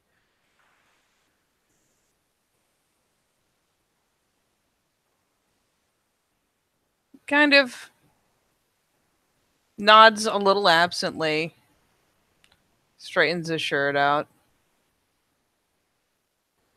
And yeah. Turns around to come back in.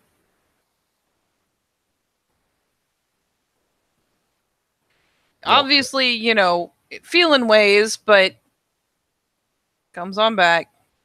Yep. Sits back at the booth, slides in slowly, very awkwardly, but kind of stiffly slides back in. Yep. Anton's like, perfect. Walks back out. I was gonna say, give me an alertness as you get him to come and sit down. 3.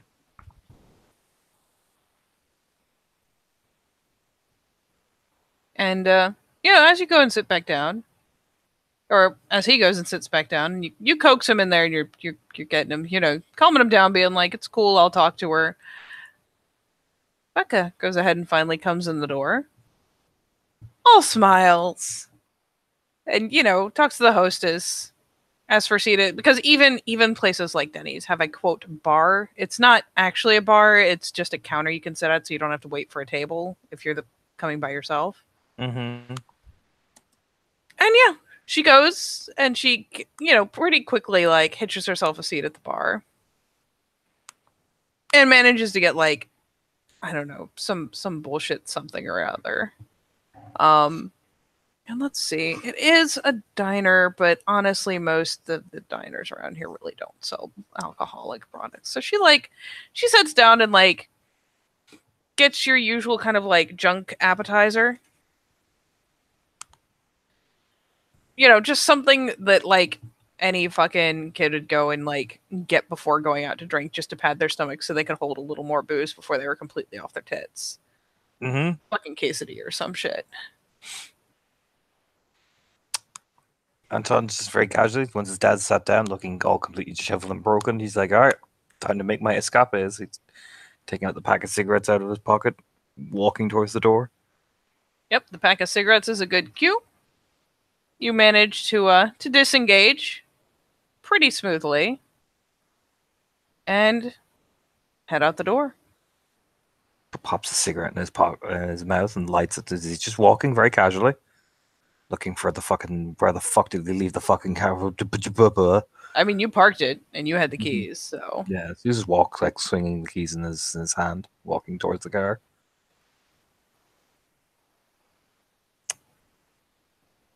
I'm gonna give you this for free. It would be, even if you didn't know which car it was, there's a happy Heidi face. So like, yay, Anton's back face Yeah, in the walking. window. You walk get in the car, drive like a casual way, so you can still see the diner, but they can't still see him there. That type of deal.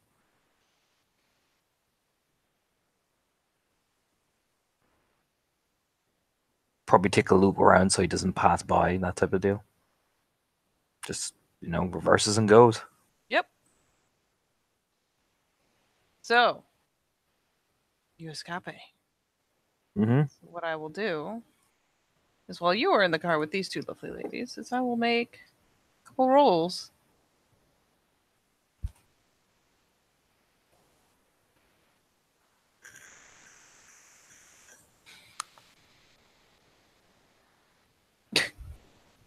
Hello, kitty. And hilariously, pure breed will apply as they go back and forth as well. Yup. Yeah, well. So let's see. Come on, Becca. Jesus fuck.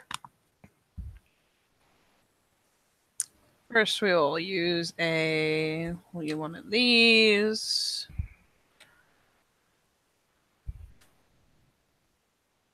Selling it like a champ. We'll use one of these.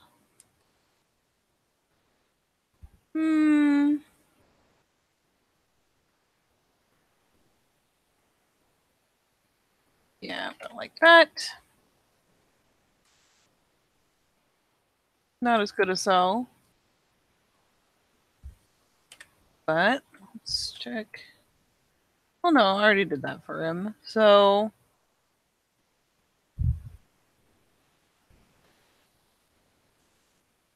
let me check it real fast. What is? Yeah, that's what I thought. Okay.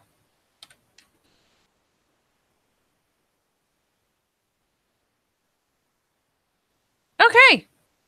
So where are you parking up? Down the block, essentially, so they have a direct view of the bar, but they can't see. They won't be able to see Anton or the car, essentially, but they can see them. It's probably just at the corner of an alleyway. Mm-hmm. All right, then roll me an alertness.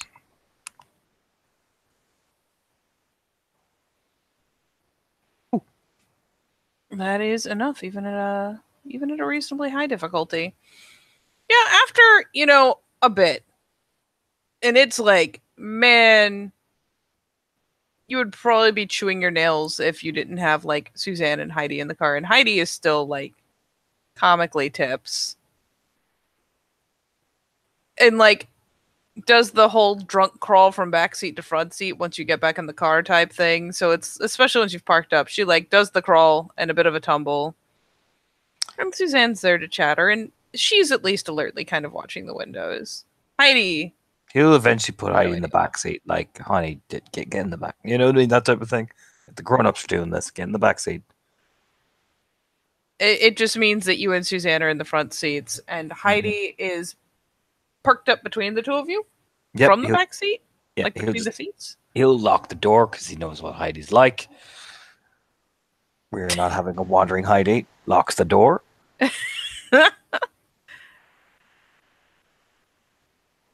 Oh my god. Okay. Well, you lock the doors. And yeah, after a long while, you finally do spot Becca walking with your dad. Just chattering. Leans back. No shit. Let's roll another thing for her.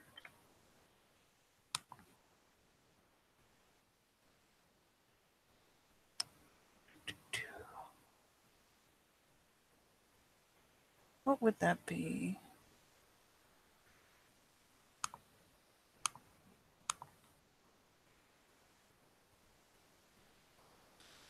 Right about there. Oh, so Whoa. they walk along, chattering.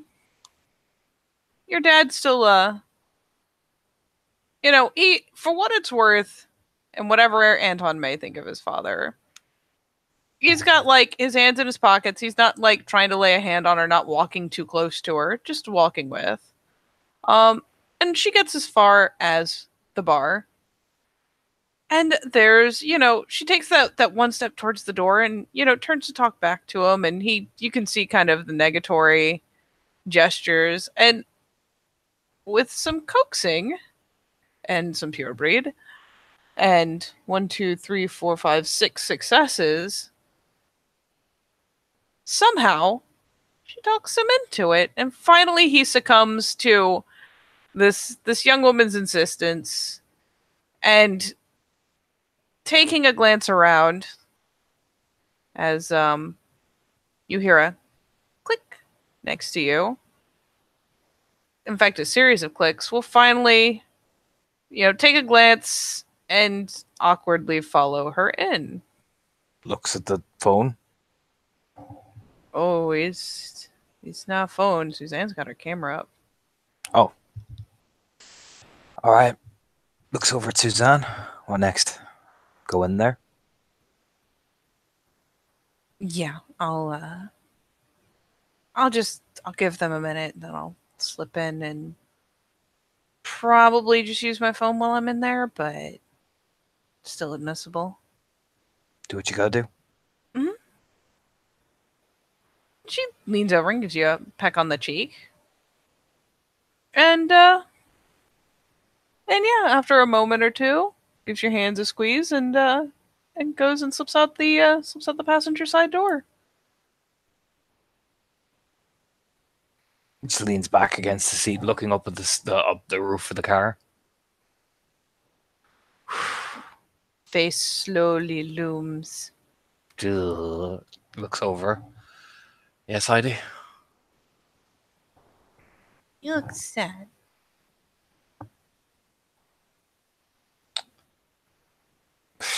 Not sad. Are you sure you look sad? Rubs his forehead. It's my dad.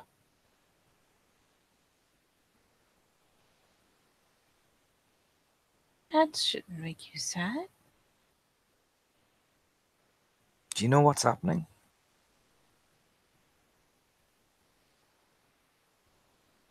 There's an awkward, like, little hair ruffle.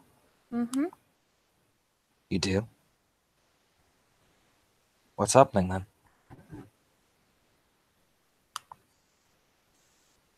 You're getting your dad in trouble because he was bad. Yeah.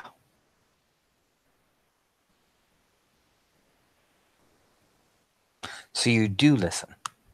Smirks. A little nod. So why don't you ever contribute?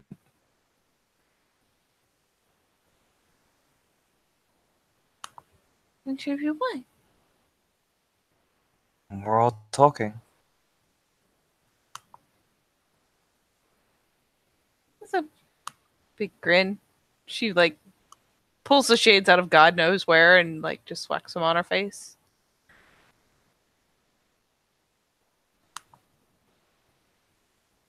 Because I don't like being sad. I mean, that's fair. And I wouldn't have thought of this. I don't True. know what to do. Leans down and, like, pecks him on the forehead. Suppose it's my job to be sad for everybody. Don't have to be sad. I'm not. It's what has to happen. It's a frown.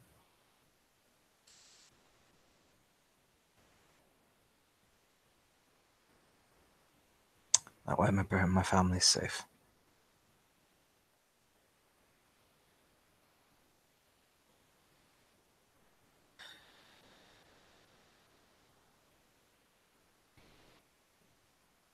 Why do you have to be sad to make them safe? Gotta do things.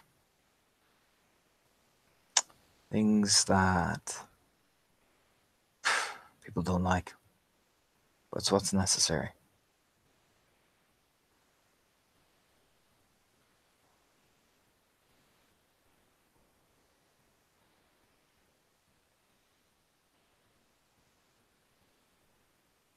Does keeping people safe mean you have to be sad? Sometimes. It's the hard choice. It's a choice people don't like making. Finally, a very light little frown. And then a very insistent, because she is still writing off the tips. I don't want to make you sad, You don't make me sad. but you have to keep me safe too. I said sometimes, not all of the time. Insistent little frowny face. I'm sad when you're upset. Oh.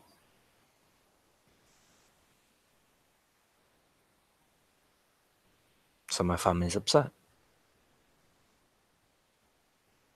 This will make it better, right? Yeah. Big grin. It's that big innocent smile. Make it all better. Mm-hmm. Just light, Make everything better. just light a cigarette and inhale it through his nostrils watching. And let us see how these antics are going. Because that peer pressure, though. I imagine as well for his mental state. Yeah. Once he's in, yeah, Jesus Christ, good luck. There's that, and then making his diff. In fact, doing this. Oh dear. Oh dear. Oh dear. dear. Oh dear. That's a oh dear. Oh no. dear. Oh no. Oh no. Yeah, pretty much. And then for her, I will roll. You know what? No, we'll make it this. Because that is her shit.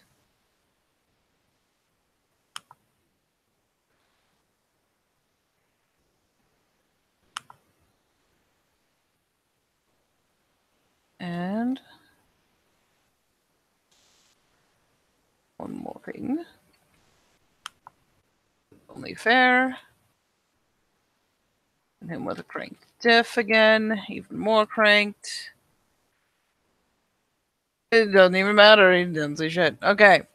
Very well. So, it, you might have hoped it would be longer. But,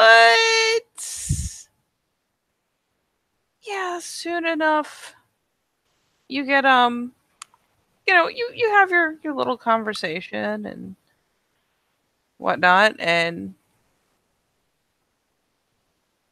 let's see. Yeah, Suzanne shoots you. Basically, your phone goes off. Checks it. And it's Suzanne just saying, and I'm coming out. Just sends out. Okay. Waits for her to get back. Then yeah. Soon enough, she is back in the vehicle, just pops down in the passenger seat, like, whew. You okay? Oh yeah, I'm fine. He didn't see shit. I probably could have How set bad? up a tripod and he wouldn't have seen shit. How bad is it? I mean, you wanted him to fall off the wagon, right? Yeah. Yeah, he took a fucking twisting butterfly leap, dive off the wagon. Huh. Guess I was right. So,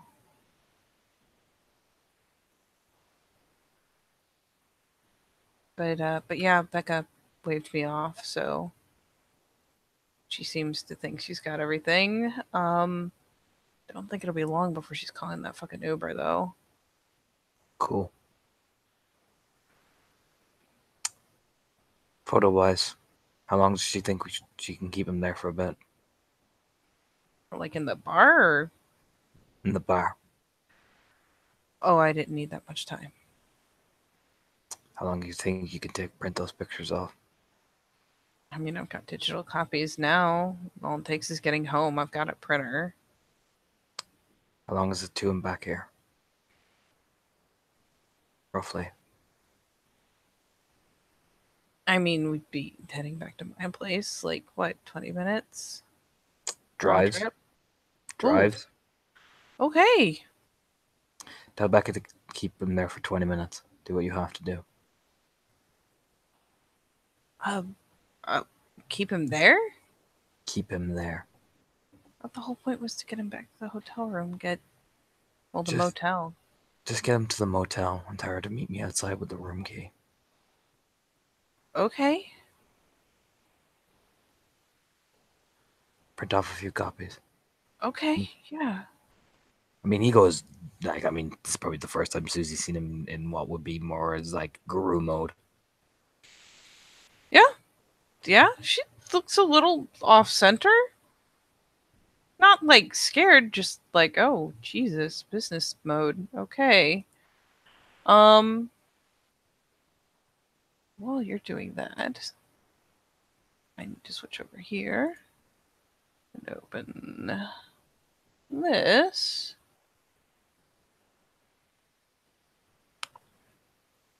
Real fast. I forgot, did that number from the party ever text him? Because my brain blanked on it. That number, that woman from the party ever messaged him? Because my brain blanked. Hasn't it? She sent you like a flirty face once. Ah. You didn't reply. I forgot. I forgot she even sent me a message. Ah. Where is it? There it is.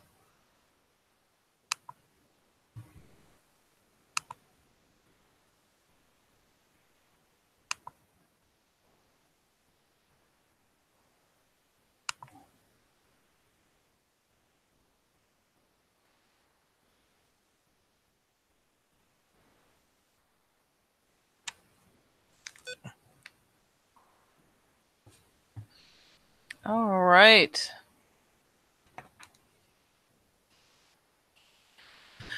Okay. So, you run off to do the thing. Let's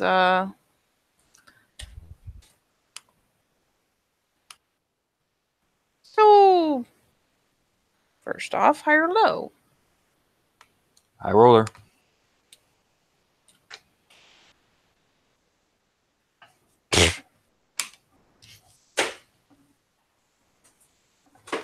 Okay. Trying to decide what they should roll off with.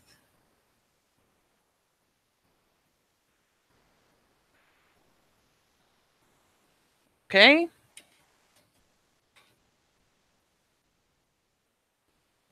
High or low, Torna?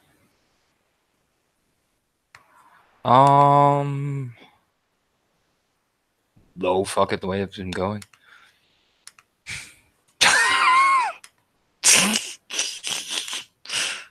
My luck today. Oh boy. What's happening? You What will am I find seeing? out, buddy. You will find out. All right. So, you go, drive back.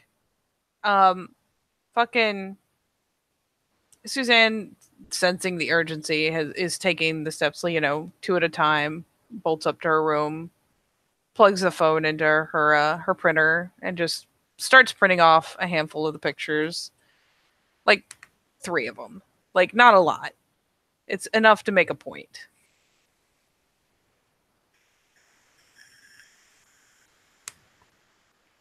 And yeah, she hoofs it back downstairs.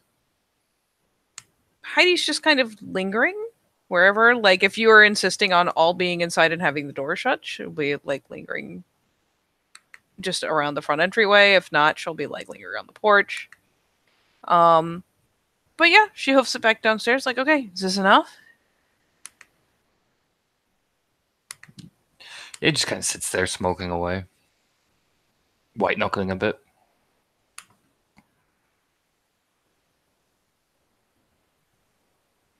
Yeah, she basically holds out 3 photos and is like, is this enough? Yeah, that'll do for now. All right, let's do this. You stay here. Sure. I don't want you seeing this.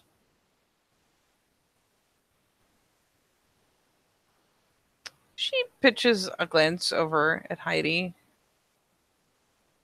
And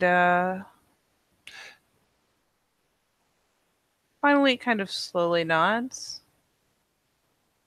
All right. Just don't get in trouble, okay?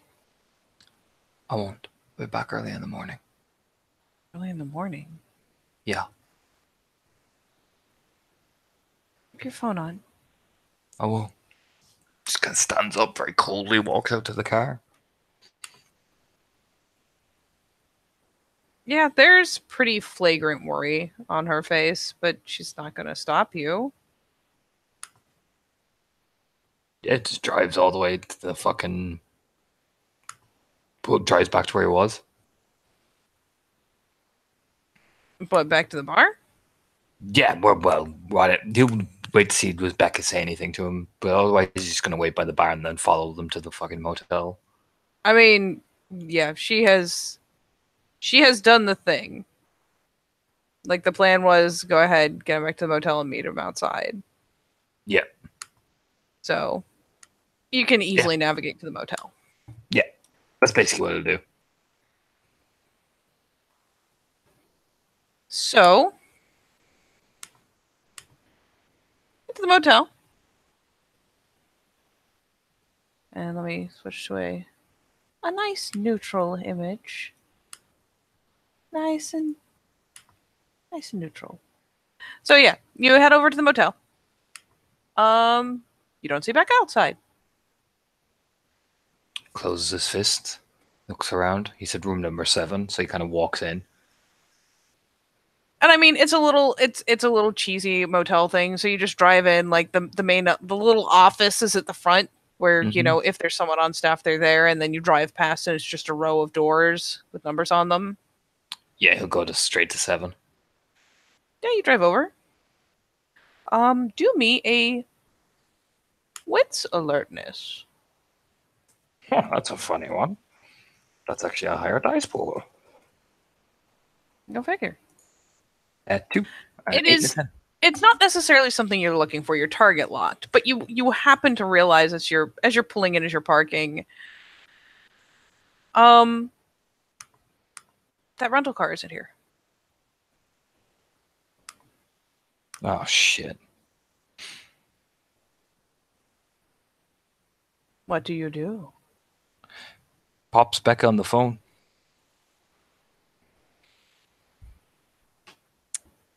Calling her, or are you texting her? Calling.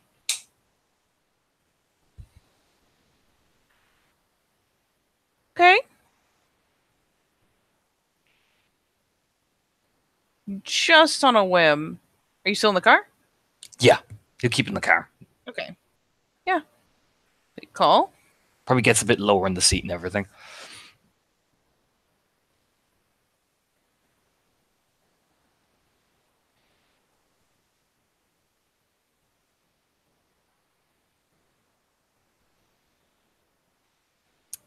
Call. Yes. It takes a hot minute.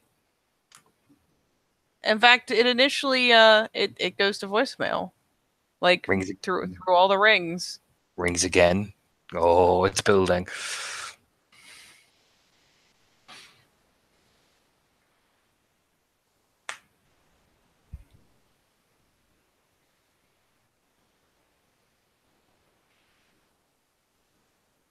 And yeah. Actually, let me think about it. Yep. Yep, you ring again. It gets a couple rings, and then finally you swear it's about to go to voicemail again, but you do get her. Where is he? Yeah, you hear it click. And just in a give me a peony.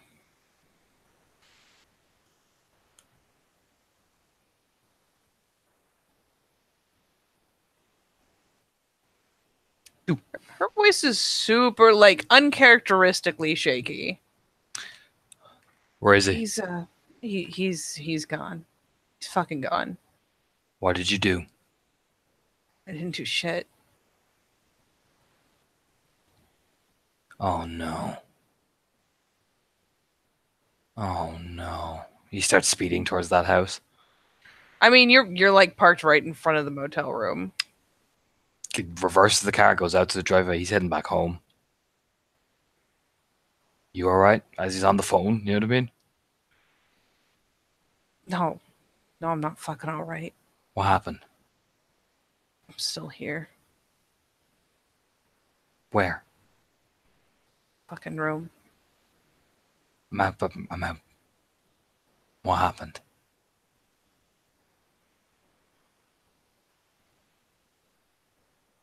A long pause.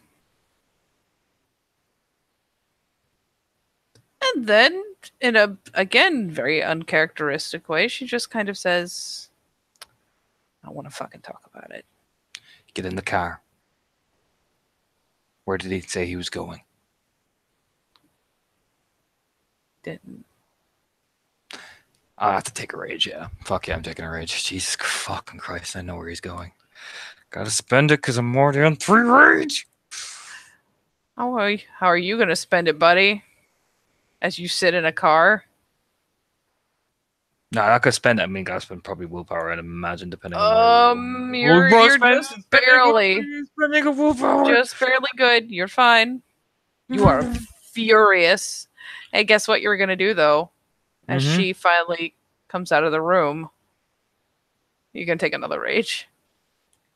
Oh no, he hit her, didn't he?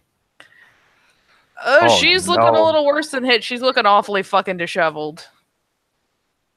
Oh no, oh no. Oh no, oh no. Okay, okay. I'm fine, but he starts zooming. She doesn't even have the fucking shoes on. She just finally comes out and just climbs into the back seat. He starts driving towards his house first. First place we're gonna check.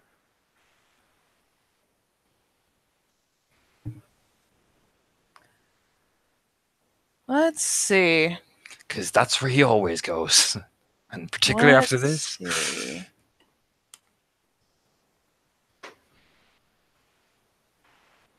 It is nighttime. Mm-hmm. He used to always do this.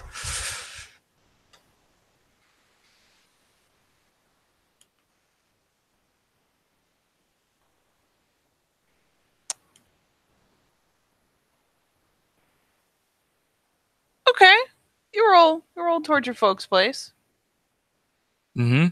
Take a nice scenic drive. Look at the scenery. It's so pleasant. That Don't rental look in the car. rearview mirror. It'll piss you off. So with Becca in the back seat, you head to your mom's place. Roll me a perception alertness as you're driving. Nope, too mad. Too mad. Cool. You won't notice initially. You drive along, and eventually you will have to notice because they went past you. It's the lights and sirens. Oh no. He starts speeding. Yeah, you speed after this cop, and you know what? If he wasn't already on something that was more important than your speeding, you'd be in trouble. But sure enough, you haul up towards your place. The cop beats you there, not by much. And what you will behold is you look at the house and there are several windows broken.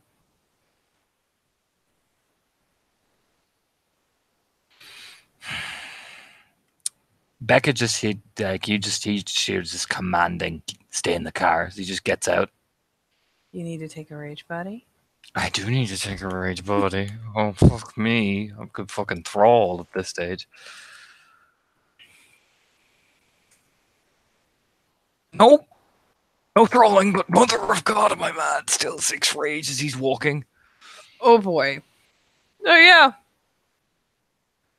You walk towards the house, march up. The cop is already at the door.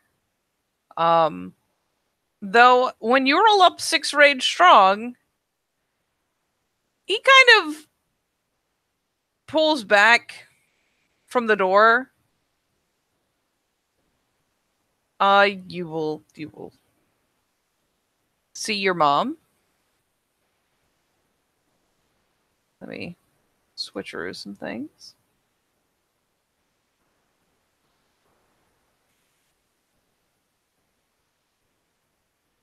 She has finally, cracked the door open to talk to the officer, and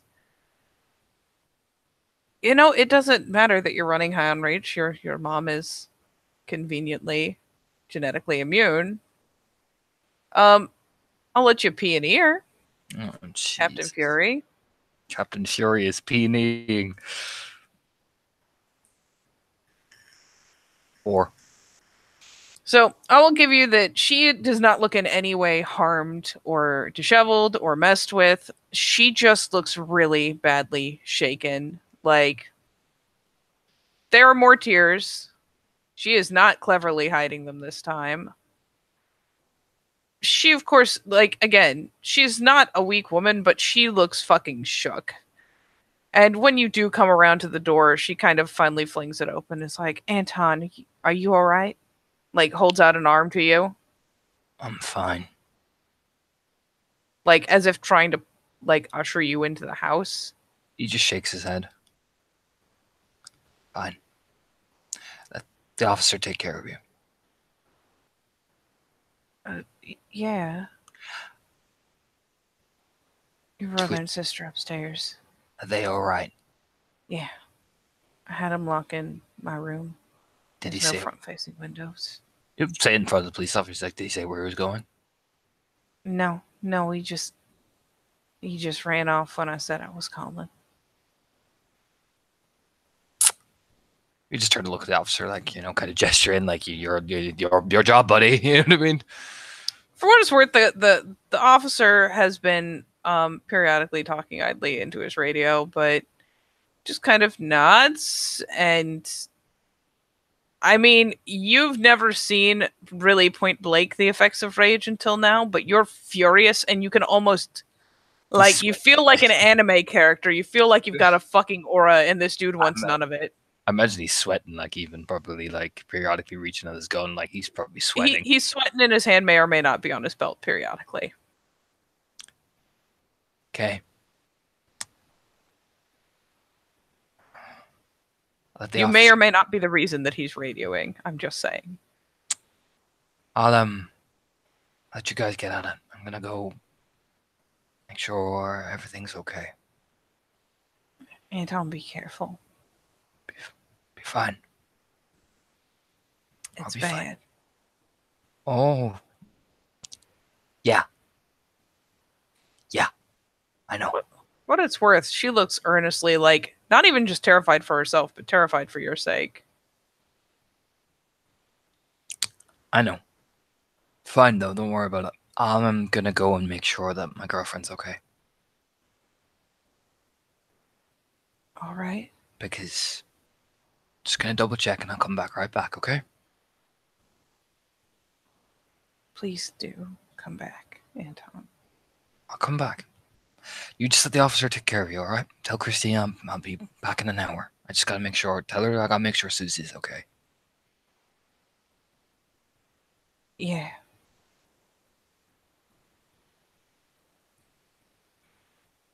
All right. All right, go check on her. Yeah. Like, awkwardly, anxiously nodding. As some of the officer walks in from the quaking nuclear fusion of rage. You know what I mean? I mean, he is literally not going to go near her while you're standing right there in the doorway. It's just not going to happen. He just steps off the porch. The nuclear fusion of Captain Fury is walking away. Yeah. You walk away. And he does, as you're heading back towards the car, trot back up onto the porch and engage your mother. She does not invite him in, for what it's worth. She seems to have a pretty strong stance at the door. He'll turn. No, he won't say no. Mom's got it. Keeps walking towards Becca. Gets in the car. I mean, in your current state, she's being blatantly territorial. Yeah. He gets in the car. Drives away so the cop does not see Becca. And let's be honest, can I see where this guy is sped off? Because if he moved with speed, he would have left marks, right? Depends on whether you move fast enough to burn rubber. Did he?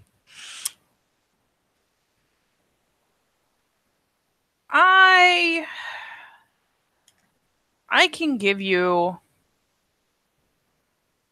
I'd call it an investigation. Fuck it. Will be reasonably high def, you bastard. Spending the willpower. 2 successes. Yeah, you can see where, at the bottom of the driveway, there's a new set of, tearing out marks, but it basically just gives you a right or left. Yeah, which way to go? Right or left? You went out of town. Where does he know his dad will go? They've seen her before. And what's the nearest rehab facility that he would know about? Because these places are known. That's reasonably close to out of town. The closest rehab place, like the proper closest, is in town. Okay. Is there any out that would be considered out of town?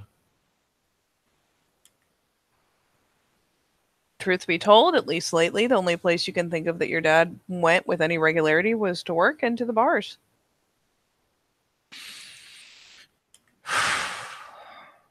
Just gets in the car and follows the direction, knowing he's probably not going to fucking see anything. But oh my god, 6 levels of rage is 6 levels of rage. Mm-hmm. So I imagine that car is moving with speed. Yep. But he'll look for his dad later himself. He's going to take Becca to, because he knows he has a meg box in the car as well. He's taking Becca to the mansion. Oh. Mm-hmm. He doesn't want Susie Q to see that, and he's on 6 levels of rage. That is bad. You know what I mean? This is I'm a nuclear bomb at this point. You know what I mean?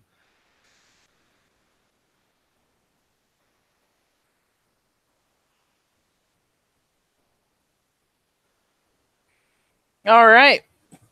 So you roll out, and I mean it's the same, right or left direction. The old Miller place is not in town. So, yeah, you head that way and you realize pretty quickly that you're not going to get anything. Mm-hmm. So, yeah, admittedly frustrated. You are able to detour around to the house. Mm-hmm. Walks to the back, opens up the boot of the car, takes out spare jacket, spare clothes, picks up the med kit, walks up. Oh, I mean, that door opens. You know what I mean? That's what I'm going to put like that. How aggressively you opening the door there, buddy? It's pretty aggressive. He can't help it. I'm on 6 rage, man. It's aggressive even if it's passive. You know what I mean? There's no gentleness with 6 levels of rage in your system. You snap open the door. You're getting fucking eyeballed. Come on.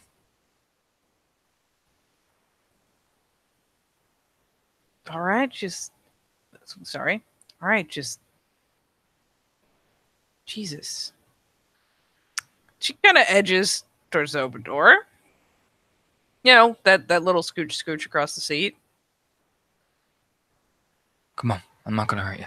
Come on. Yeah, she gives a bit of a nod. As considering that you're pretty close quarters, yeah. She ain't giving that dress back. That thing's fucking ruined. That's fine. He just takes her by the hand and is leading her into the fucking thing. Kicks open that door, like I imagine, shakes a bit. Yeah, she's kind of puzzled looking up at the old place, but she's really not bothering to fight it at the moment. She doesn't seem especially eager to do the hand taking thing. She kind of keeps the hands in close, like the arms up close to her body. But And she follows. leads her in, switches on the lamps, kicks the generator on, and turns with the med kit, sits her down on one of the mattresses, begins to slowly open up, and we'll, change the clothes. We'll help her clean whatever, disheveled, bruising, you know what I mean? Just basically help, essentially. Yeah, basically, she'll follow you in and is, let me tell you, not interested in the mattress. She will accept the change of clothes and again, in a kind of uncharacteristic move, kind of wanders into one of the rooms, not having any idea what any of them are, but just kind of wanders into one of them to strip off the remains of the dress and just put on, like, what I assume, like, what kind of change of clothes do you even have? Like, sweat clothes Jacket. or... Sweat clothes. The stuff he would have worked out in the house with. Sweat clothes. Okay, so yeah. Loose, comfortable shit. So things that she could pretty probably reasonably put on. Yeah. Like, fitting isn't going to be a huge issue. Yeah. It's So, yeah. Although, to be fair, 6 levels of rage, man. Fuck me. That wall's getting punched about 5 or 6 times. He's too angry. You know what I mean? Do it. I'll in blow rage doing it. I would hope so. Mm-hmm. Yeah, she steps off to go change. You viciously assault one of the walls that you fixed. That's gonna need some work. Do it there. You know what I mean? Let me take a sneaky peek at your stats again to see how bad it's gonna be. Dex 3. Oh 3. Yeah. You're gonna have to fix some things. Yeah, you managed to you fucking haul off on the fucking wall. I mean, you're gonna end up with bloody knuckles. You're in Hamid, but which at least initially makes it kind of worse because you hit it the first time and it hurts and it just lights a fucking fire in you and you just doom. Probably goes outside, picks up the shovel, smashes one of the other off the fucking wall as well. Probably spending rage to shatter the fucking shovel in half nearly. I mean, I wouldn't put it past him. You do damage to something, whether it's the shovel or the wall remains to be seen for when you have a little more sense about you. Mm-hmm. And when you march out, you finally, when you come back around, you'll find Becca again. Very, very closed body language. The arms are in and whatnot, but as soon as you pop the door open to come in, she kind of just looks over and is like, "Tell me you have a fucking cigarette." Yeah. Tosses it in the pocket. Yeah. He tosses it in the pocket, turns, he spins rage, he breaks the door, kicks it. That kicks the fucking off the hinges and everything, I imagine, with such force. You know what I mean? I mean, the door is not one of the things you've replaced yet. Mm-hmm.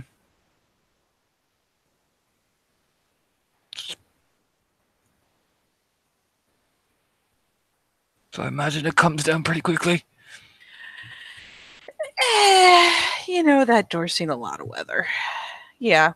You knock a couple boards out of the door. It's actually old enough that it's made of fucking boards and not just one of those hollow pieces of shit. But yeah, you do some fucking damage to the door. Oh no, he keeps going till that door comes off. Like topples down. Well, I will happily say that you have botch your way down to low rage with a fucking tantrum of this magnitude. I imagine, yeah, it's quite terrifying because for Becca, he's moving like a blip speed. You know what I mean? Because I'm blowing rage doing this. You know what I mean?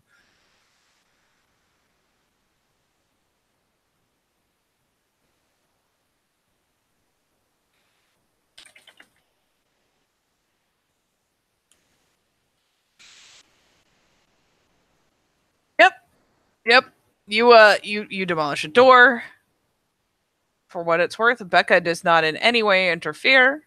She doesn't yell. Nothing. She just fucking stands there and has her fucking smoke and keeps an eye on you as you destroy a door. Takes these long, ragged breaths, primal breaths.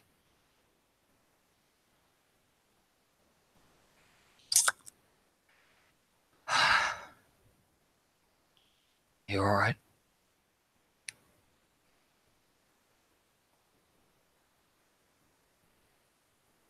I'll survive. I'm gonna kill him.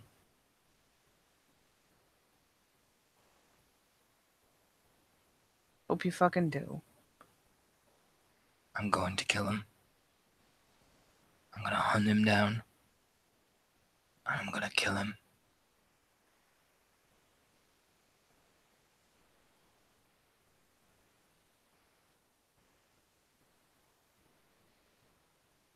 He seems reasonably sated by this logic. Just kind of nodding quietly. I'm sorry. I shouldn't have involved you. He didn't look that fucking strong. He was drunk as shit. How badly he hurt you? She gives you a fucking side glance. Tell me.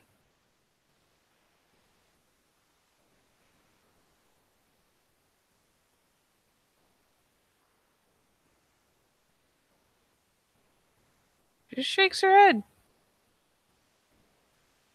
I mean, there's some bruising, like, blooming out on the skin. Like, it's not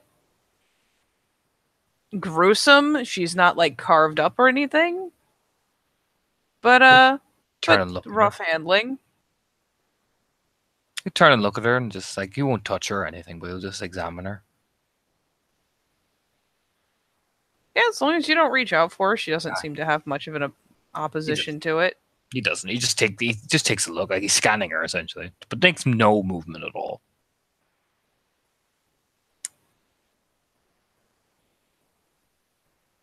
Son of a bitch. That son of a fucking bitch. I'm gonna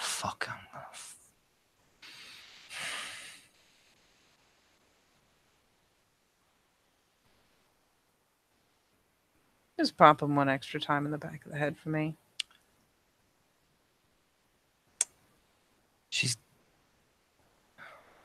I know this is hard for me to ask. It's as bad as it looks. You sure? Because if it is something else, then I'll go right out there right now and I'll hunt him. And I'll bring him here.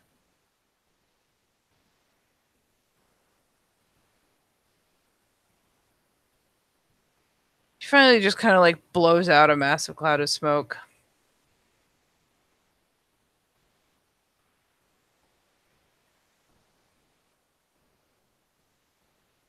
It is just as bad as it fucking looked like. But honestly, Anton, I just want to go home. Alright, I'll take you home. I didn't want you looking like that coming at your door. Didn't seem fair on you. That's a nod. She's even like twisted the hair back, like somehow found a way to convince it to stay knotted up. Is looking more herself, albeit the makeup is a little much.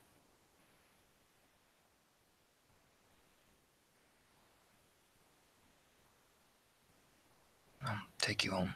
Starts just walking, white knuckling.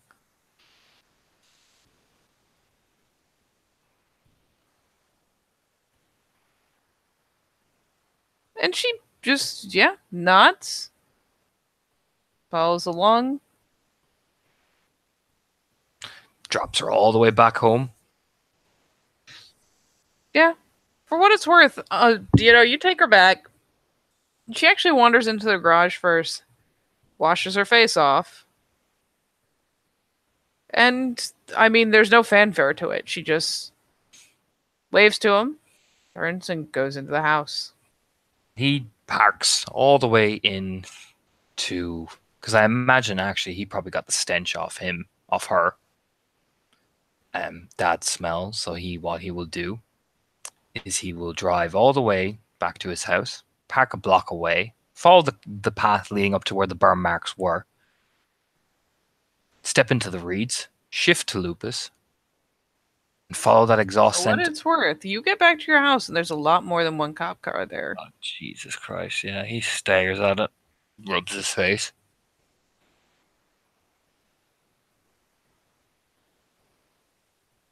Yeah, when you get back over there, like, this is a domestic and it's pretty intense. Like, there's several cars parked up. I mean, you imagine by now there's one or two of them inside. There's a couple out at the cars, just talking and keeping an eye on the road. They do look to your car as you pull by or pull up. He'll pull up and you just, explain who he is. Yeah. I mean, again, there's a nasty case of the small town here. Mm-hmm. At least one of them recognizes you, just by virtue of y'all living in the same place for so long. He'll walk in. He just kind of breezes by. All right.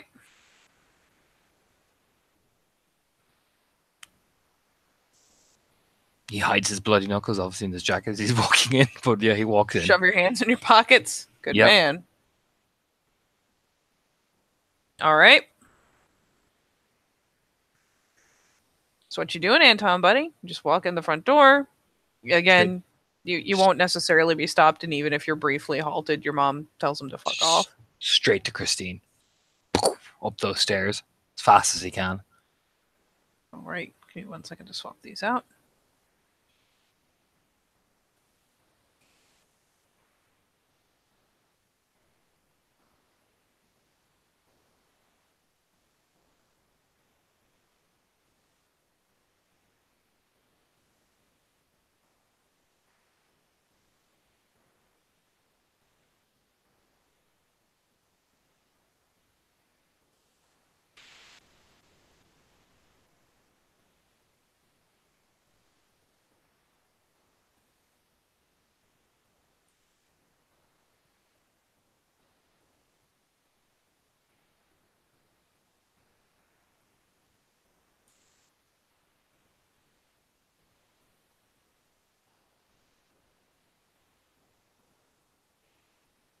Close enough. There you go. All right. So yeah, you head upstairs. For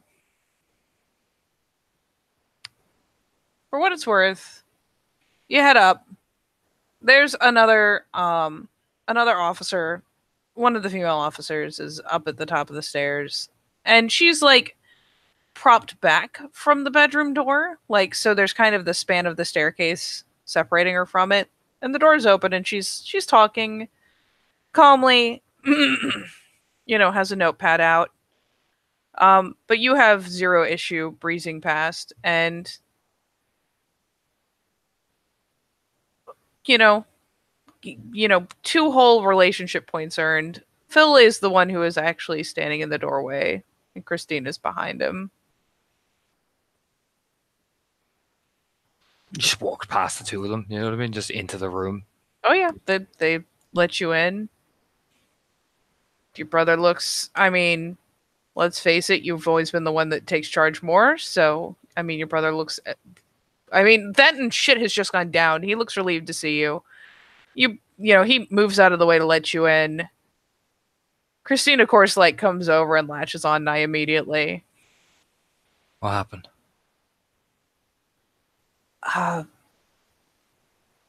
Dad came. Yeah. And he was, I mean, it was weird. He sounded fucking crazy. He was he tried to open the door, and then he started pounding on the door, and he started yelling, and then he threw some shit through the windows. Say where he was going. A No. whisper. No, nothing. Just lost his shit. Licks his lips. Yeah. You wait till the officer's gone. Like he waits. Oh yeah. And of course she tries, but honestly they're talking to you, and she tries to just kind of listen and take notes, but when it's obvious that she's just not going to get shit, she fucks off. Mostly because, to be fair, I want to say, what, your brother's the oldest? Yeah. And he's probably the only one that's technically an adult. Yeah. Anton's 17, Phil's 18. Yeah, so yeah, she just kind of fucks off and says she'll, I'll come back up to talk when you guys are doing a little better. And, she goes ahead and trots down the stairs. Closes the door, locks it. Dad beat on my friend Becca as well. There's kind of shocked glances from, well, hilariously, there's a shocked glance from your sister. Your brother doesn't seem to recognize the name offhand. She was at a bar. Oh, Jesus, Anton. It was so much worse. You haven't seen Becca yet. No, I just mean, like I haven't forgotten. It was just, this was... I know. It was crazy. She rang me crying hysterically. I went to collect her and then came straight here.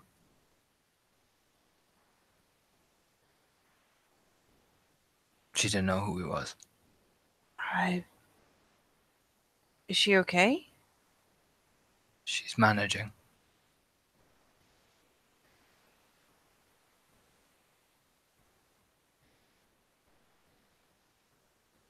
And for what it's worth, Phil is kind of rubbing the back of his neck.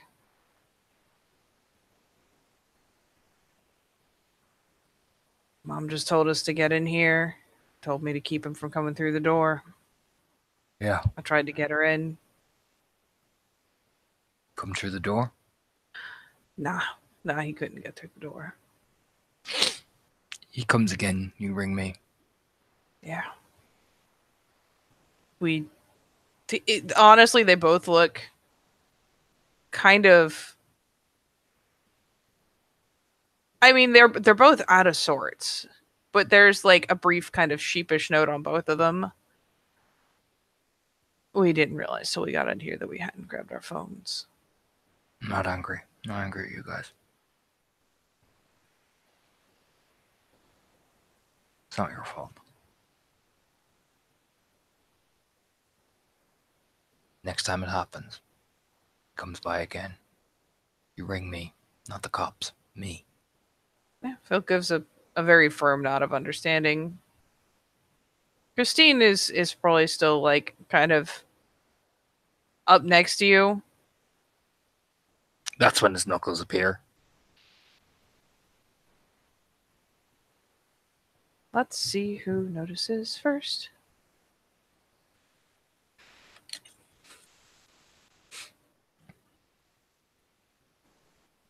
Phil's eyebrows kind of pop.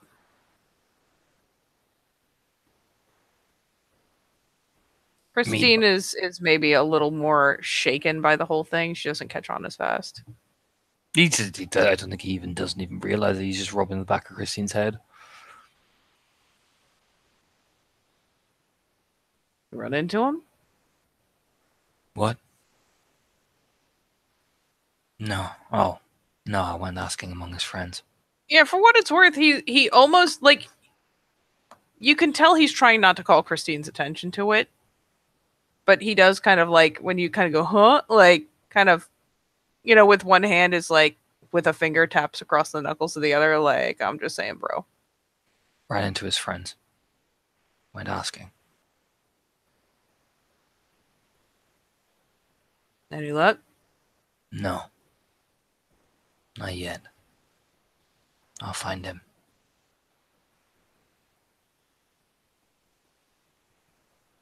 Christine's grip tightened somewhat.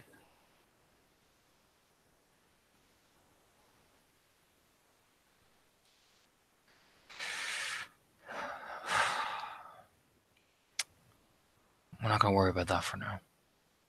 Everyone's safe. Mom's not hurt. You guys are not hurt. That's the main thing. Becca's not too bad. Don't mention to them about her. Christine gives a nod. Phil gives a slower, more thoughtful, but concedes. That's her business if she wants to come forward. Yeah, of course. Right now, she's not in the state to. Just kind of gives that shrug of like, whatever you say.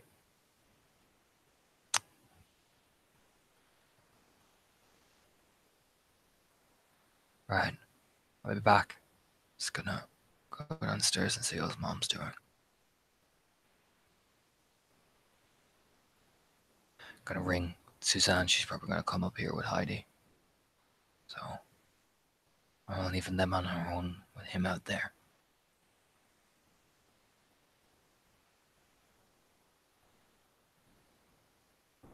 And he just walks out, just says it to the room as he's walking out. You know what I mean? I mean, he's even with all the rage blowing out of the system, he's probably still somewhere deep down is seething.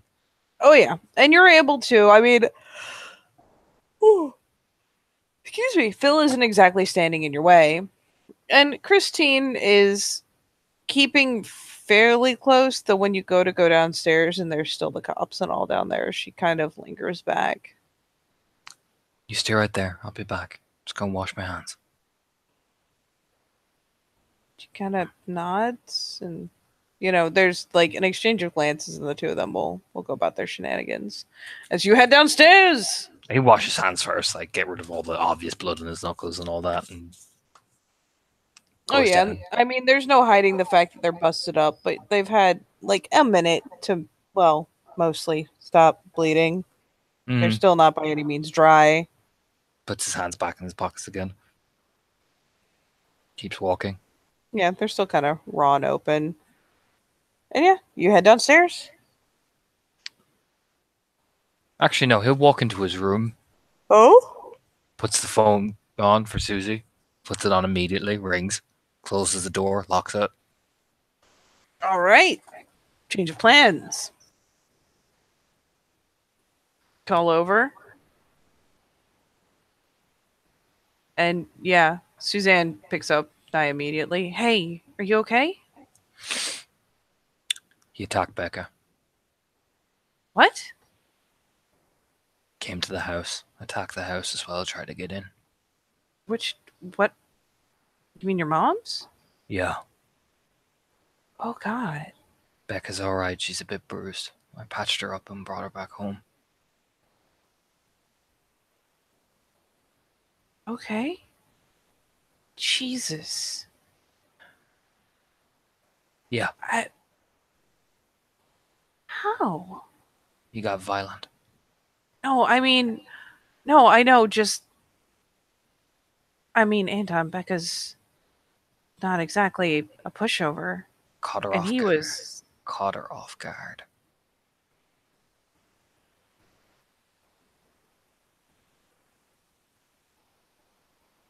just... I'm surprised he could even stand up. Be surprised what that man is capable of.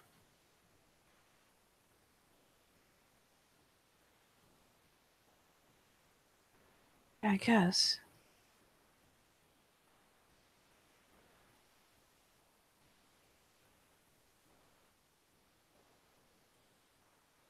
Jesus, Anton, your mom's okay? Yeah. Everyone's a bit shaken.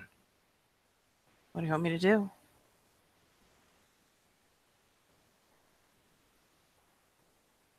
He needs to come over. All right. I don't want him, you, and Heidi there with him out there.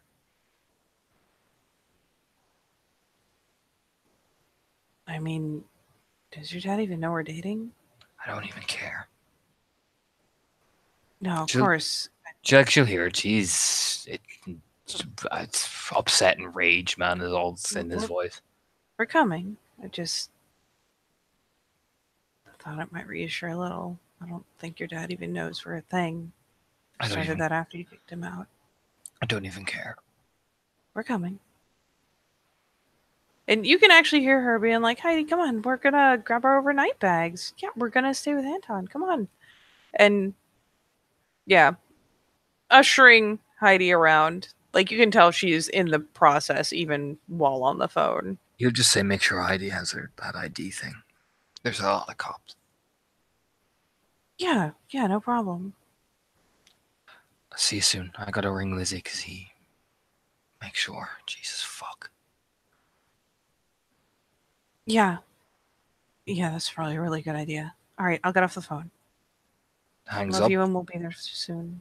He just hangs up. I mean, he's in business. He doesn't need... He's so blunt. You know what I mean? Yep.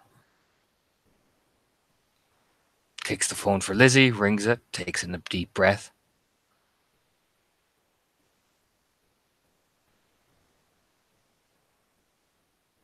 All right.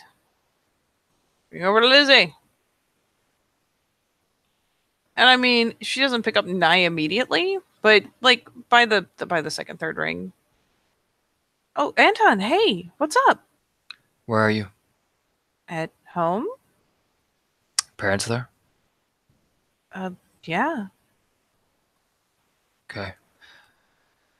My dad flipped out. Your dad? Yeah. He, attacked the house, tried to get in. My God, is your mom okay?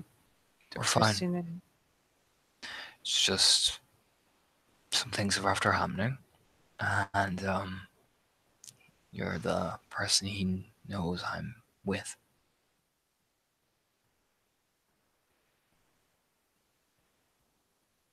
I'll check the alarms. Just keep an eye out. And make sure your doors are locked and shit. And if he appears, ring me. Yeah, I'll stay up in the spare room tonight. Just be careful. Yeah, He's gone Yeah, driving just- around like a maniac. just let me know what's going on, okay? Yeah. Okay, I'll let you know if anything happens. Just thought I'd make sure you get a heads up. Appreciate it, Anton. I mean, you know, one of my walls is practically glass. Yeah. I'll stay upstairs tonight. Good. All right, let me know. I'll let you know. Okay. Take Hangs care of up. yourself, Anton. Yeah, just... I mean, he's so numb and so... He really is. He's hanging up on Yeah. everybody. Yeah, I mean, like, to be honest, it's like he just wants to... You know what he wants to do. Do you know what I Uh-huh. mean? And he can't. Do you know what I mean? So he has to sit there and fester, you know? Uh-huh. He gets out and slams the door closed and comes downstairs. Where his ma is. Here is Ma. She is indeed. She is finally trying to usher various officers out the door now that she has made proper reports. And finally, like as you're coming down, is getting the last one out and just closing the door like Jesus Christ. Like closes it, locks it, turns a glance back. There's more. And there's more. You mean there's more? He attacked my friend. What? She was at a bar. She was out for the night. You know how you have a habit of white knuckling? Yeah? You're figuring out where you got that habit from. That son of a bitch. He didn't do anything beyond rough her up a bit. That is more than bad enough, Anton. Is she all right? No. I mean, she'll hear that. He doesn't mean to snarl at his mom, but it's more snarling. You know what I mean? Like, she'll see it. I mean, he's brimming. No, she's not, Mom. She's shaking. I had to go clean her up. That's who was with me in the car when I arrived. I didn't want the cop. She didn't want the cop. She didn't want the cops to see her. No, of course not. She's somewhere safe? She's back home. Cleaned her up and then I took her home.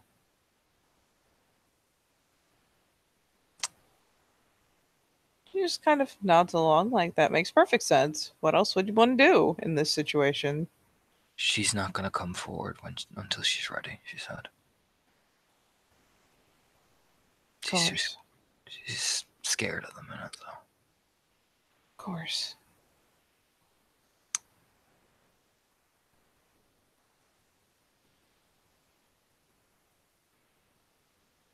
I'm sorry. Kind of glances over.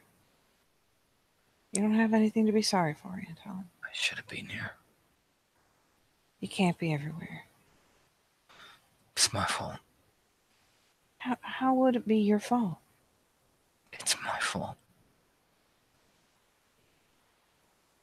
She finally kind of comes over. Carefully. She can tell you're fucking furious. Anton. Look at me. He doesn't. He just looks down. You know what? She is your mother. She'll reach out very gently to try to coax your head up. Anton. You are not responsible for what your daddy does. It's my fault. It is not your fault.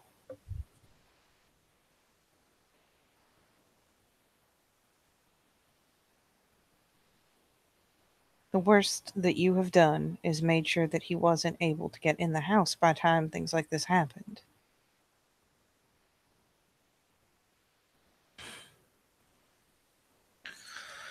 Yeah.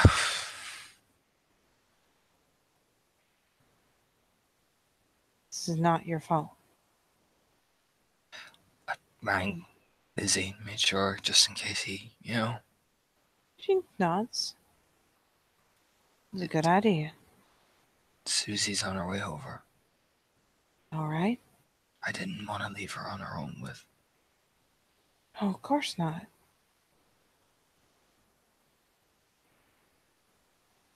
Got a bit angry. He shows his hands to her. Oh, honey. But you did. I hate him, Mom. I hate him.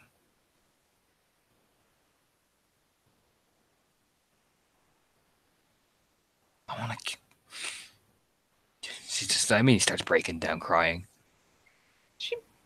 Again, she is the mom. She doesn't think twice about pulling you in. She brings you over, and actually, she doesn't even like sit you down and get up again. She actually just kind of corrals you over, snags out one of the first aid kits, sits you down with her on the couch, and nestles you in for all the world like you are the baby that she had 18 years ago, 17 years ago. And yeah, just kind of cradles you in, takes care of your knuckles, lets you cry it out, holds you close, and it's every soothing sight and smell and sound that you recognize on like even a primal level.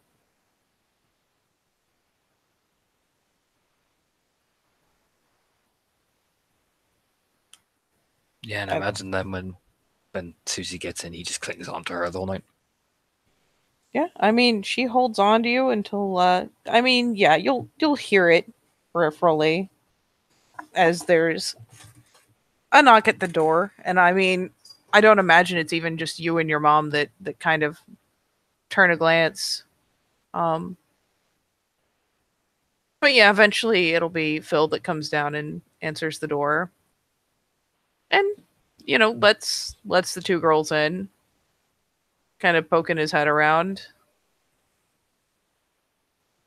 And it is only when like Suzanne comes around the corner and Heidi comes with her that your mom will finally let go, even for a second. You greet them and invite them in, and you are swarmed. I mean, yes, as you can see, he's falling apart. I could pull her aside quietly and he'll just say, "This is my fault."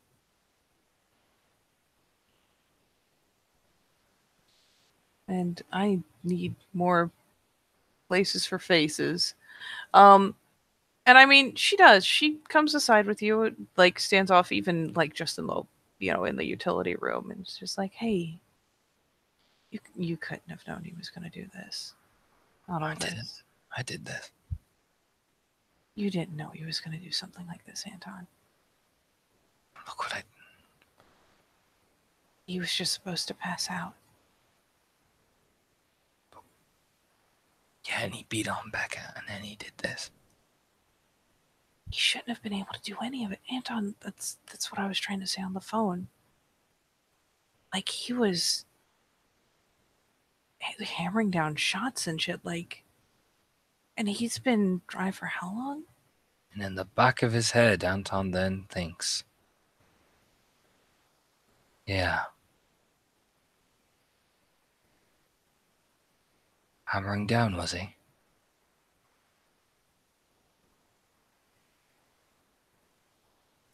He shouldn't have been able to even walk straight.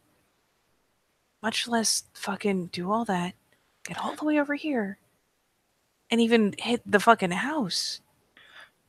I'm gonna go. I want you to stay right here, okay? Where are you gonna go? I want to check something.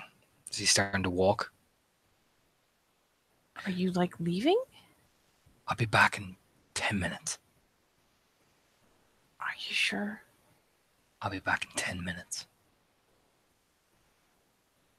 If you want to come with me, come with me now. He kind of almost is very commanding. She just nods quickly. Just tell my mom we're going out. Yeah, I got it. He's walking. And yeah, she like pokes her head out. It's like, hey, Miss McGraw, and makes a quick little excuse, and just very very coaxingly, like, oh, we're just gonna do this. It'll take just a second. I need to step outside. And He'll turn and tell Heidi, I need you to go and make sure my sister's safe. Okay? She's very scared at the minute, and you're the best person who can cheer her up. And for what it's worth, Heidi has been processing for much of this. Like, the tips is gone by now. And she's been very quiet, as usual. And admittedly, initially, greeted you enthusiastically, but not like she's not completely blind.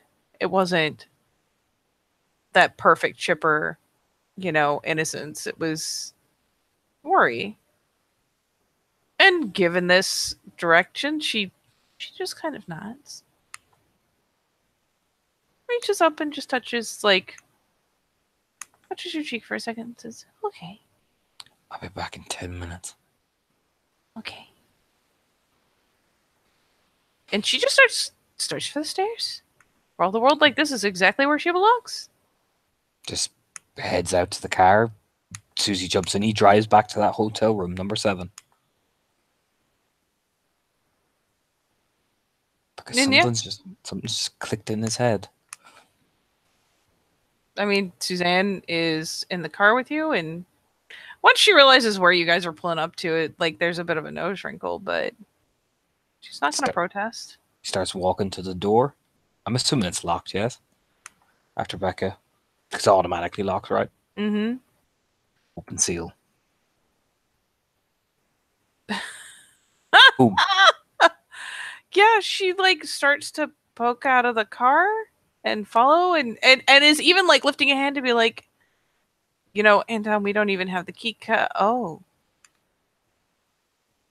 Never mind. mean, he kind of stands blocking the thing, so she doesn't see him just go whoop, like Jedi mind trick it. No. Yeah, no, but I mean, you just walk up and there's some fiddling in the doorways, and she's like, "Never mind." Come on. Yeah, she trots to catch up the last couple feet, slipping behind you. Closes the door behind her. Switches on the light. It's a battlefield in here. I pop a sense worm. Do it. A 9. Uh-huh. Where is it? It's clinging, but it's thick. But it's clinging, especially like you can tell like this is like the generic fuck off motel room with like 2 beds in it. You can tell which one your dad's been sleeping on. It's clinging that hard. Like it's thickest around the things that he has and handles the most. So like his fucking suitcase is there. It's clinging to that. It's clinging to the bed. There's some more ambient taint around the room. Mm-hmm. But you can tell that this is the residue of a lot of interaction. What's up? Nothing. Just go stay there. Mm-hmm. Walks to the drawer, rips it open, like wrenches it. Like putting his hoodie over his hand so there's fingerprints and all that. And he just wrenches that drawer open looking for one of the places he went to rehab with. Because they have brochures. They have 12-step guides. Oh yeah. Yeah, you like start rifling through his shit. Flick open the suitcase even. And yeah, there's like a tucked pamphlet. What's the name of the company? The company or the name of the establishment? Both, Katie. Both. Look, it's fine. It's this wonderful rehab clinic, whatever, Blue Ridge, blah, blah, blah, rehab. Sponsored by Magadon, though. And I recognize that name from the thing that was infecting Connor's mom. He starts to laugh. She just looks very concerned and continues to kind of lean on the wall by the door because you've told her to stay there. And what's going on? Son of a bitch.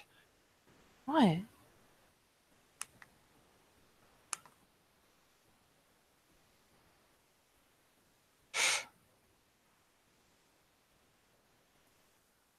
She finally starts kind of easing over, especially as you just kind of plot back laughing and whatnot. You turn very sharply. No, stay there. Okay. She backpedals a couple steps. Okay. Don't come near this. There's like a concerned look because now, like, to be fair, she doesn't know there's worm taint. She's just like, the fuck is in that suitcase? But yeah, she just kind of sets back. Let's just say he's got something that I'm glad Becca didn't see. Okay. That son of a bitch. What's he got? Something that if he pulled on her, she'd be dead. Jesus.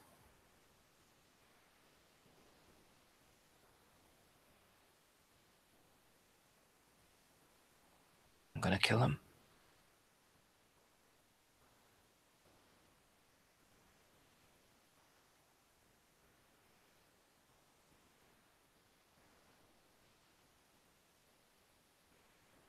Sure. I'm gonna kill him.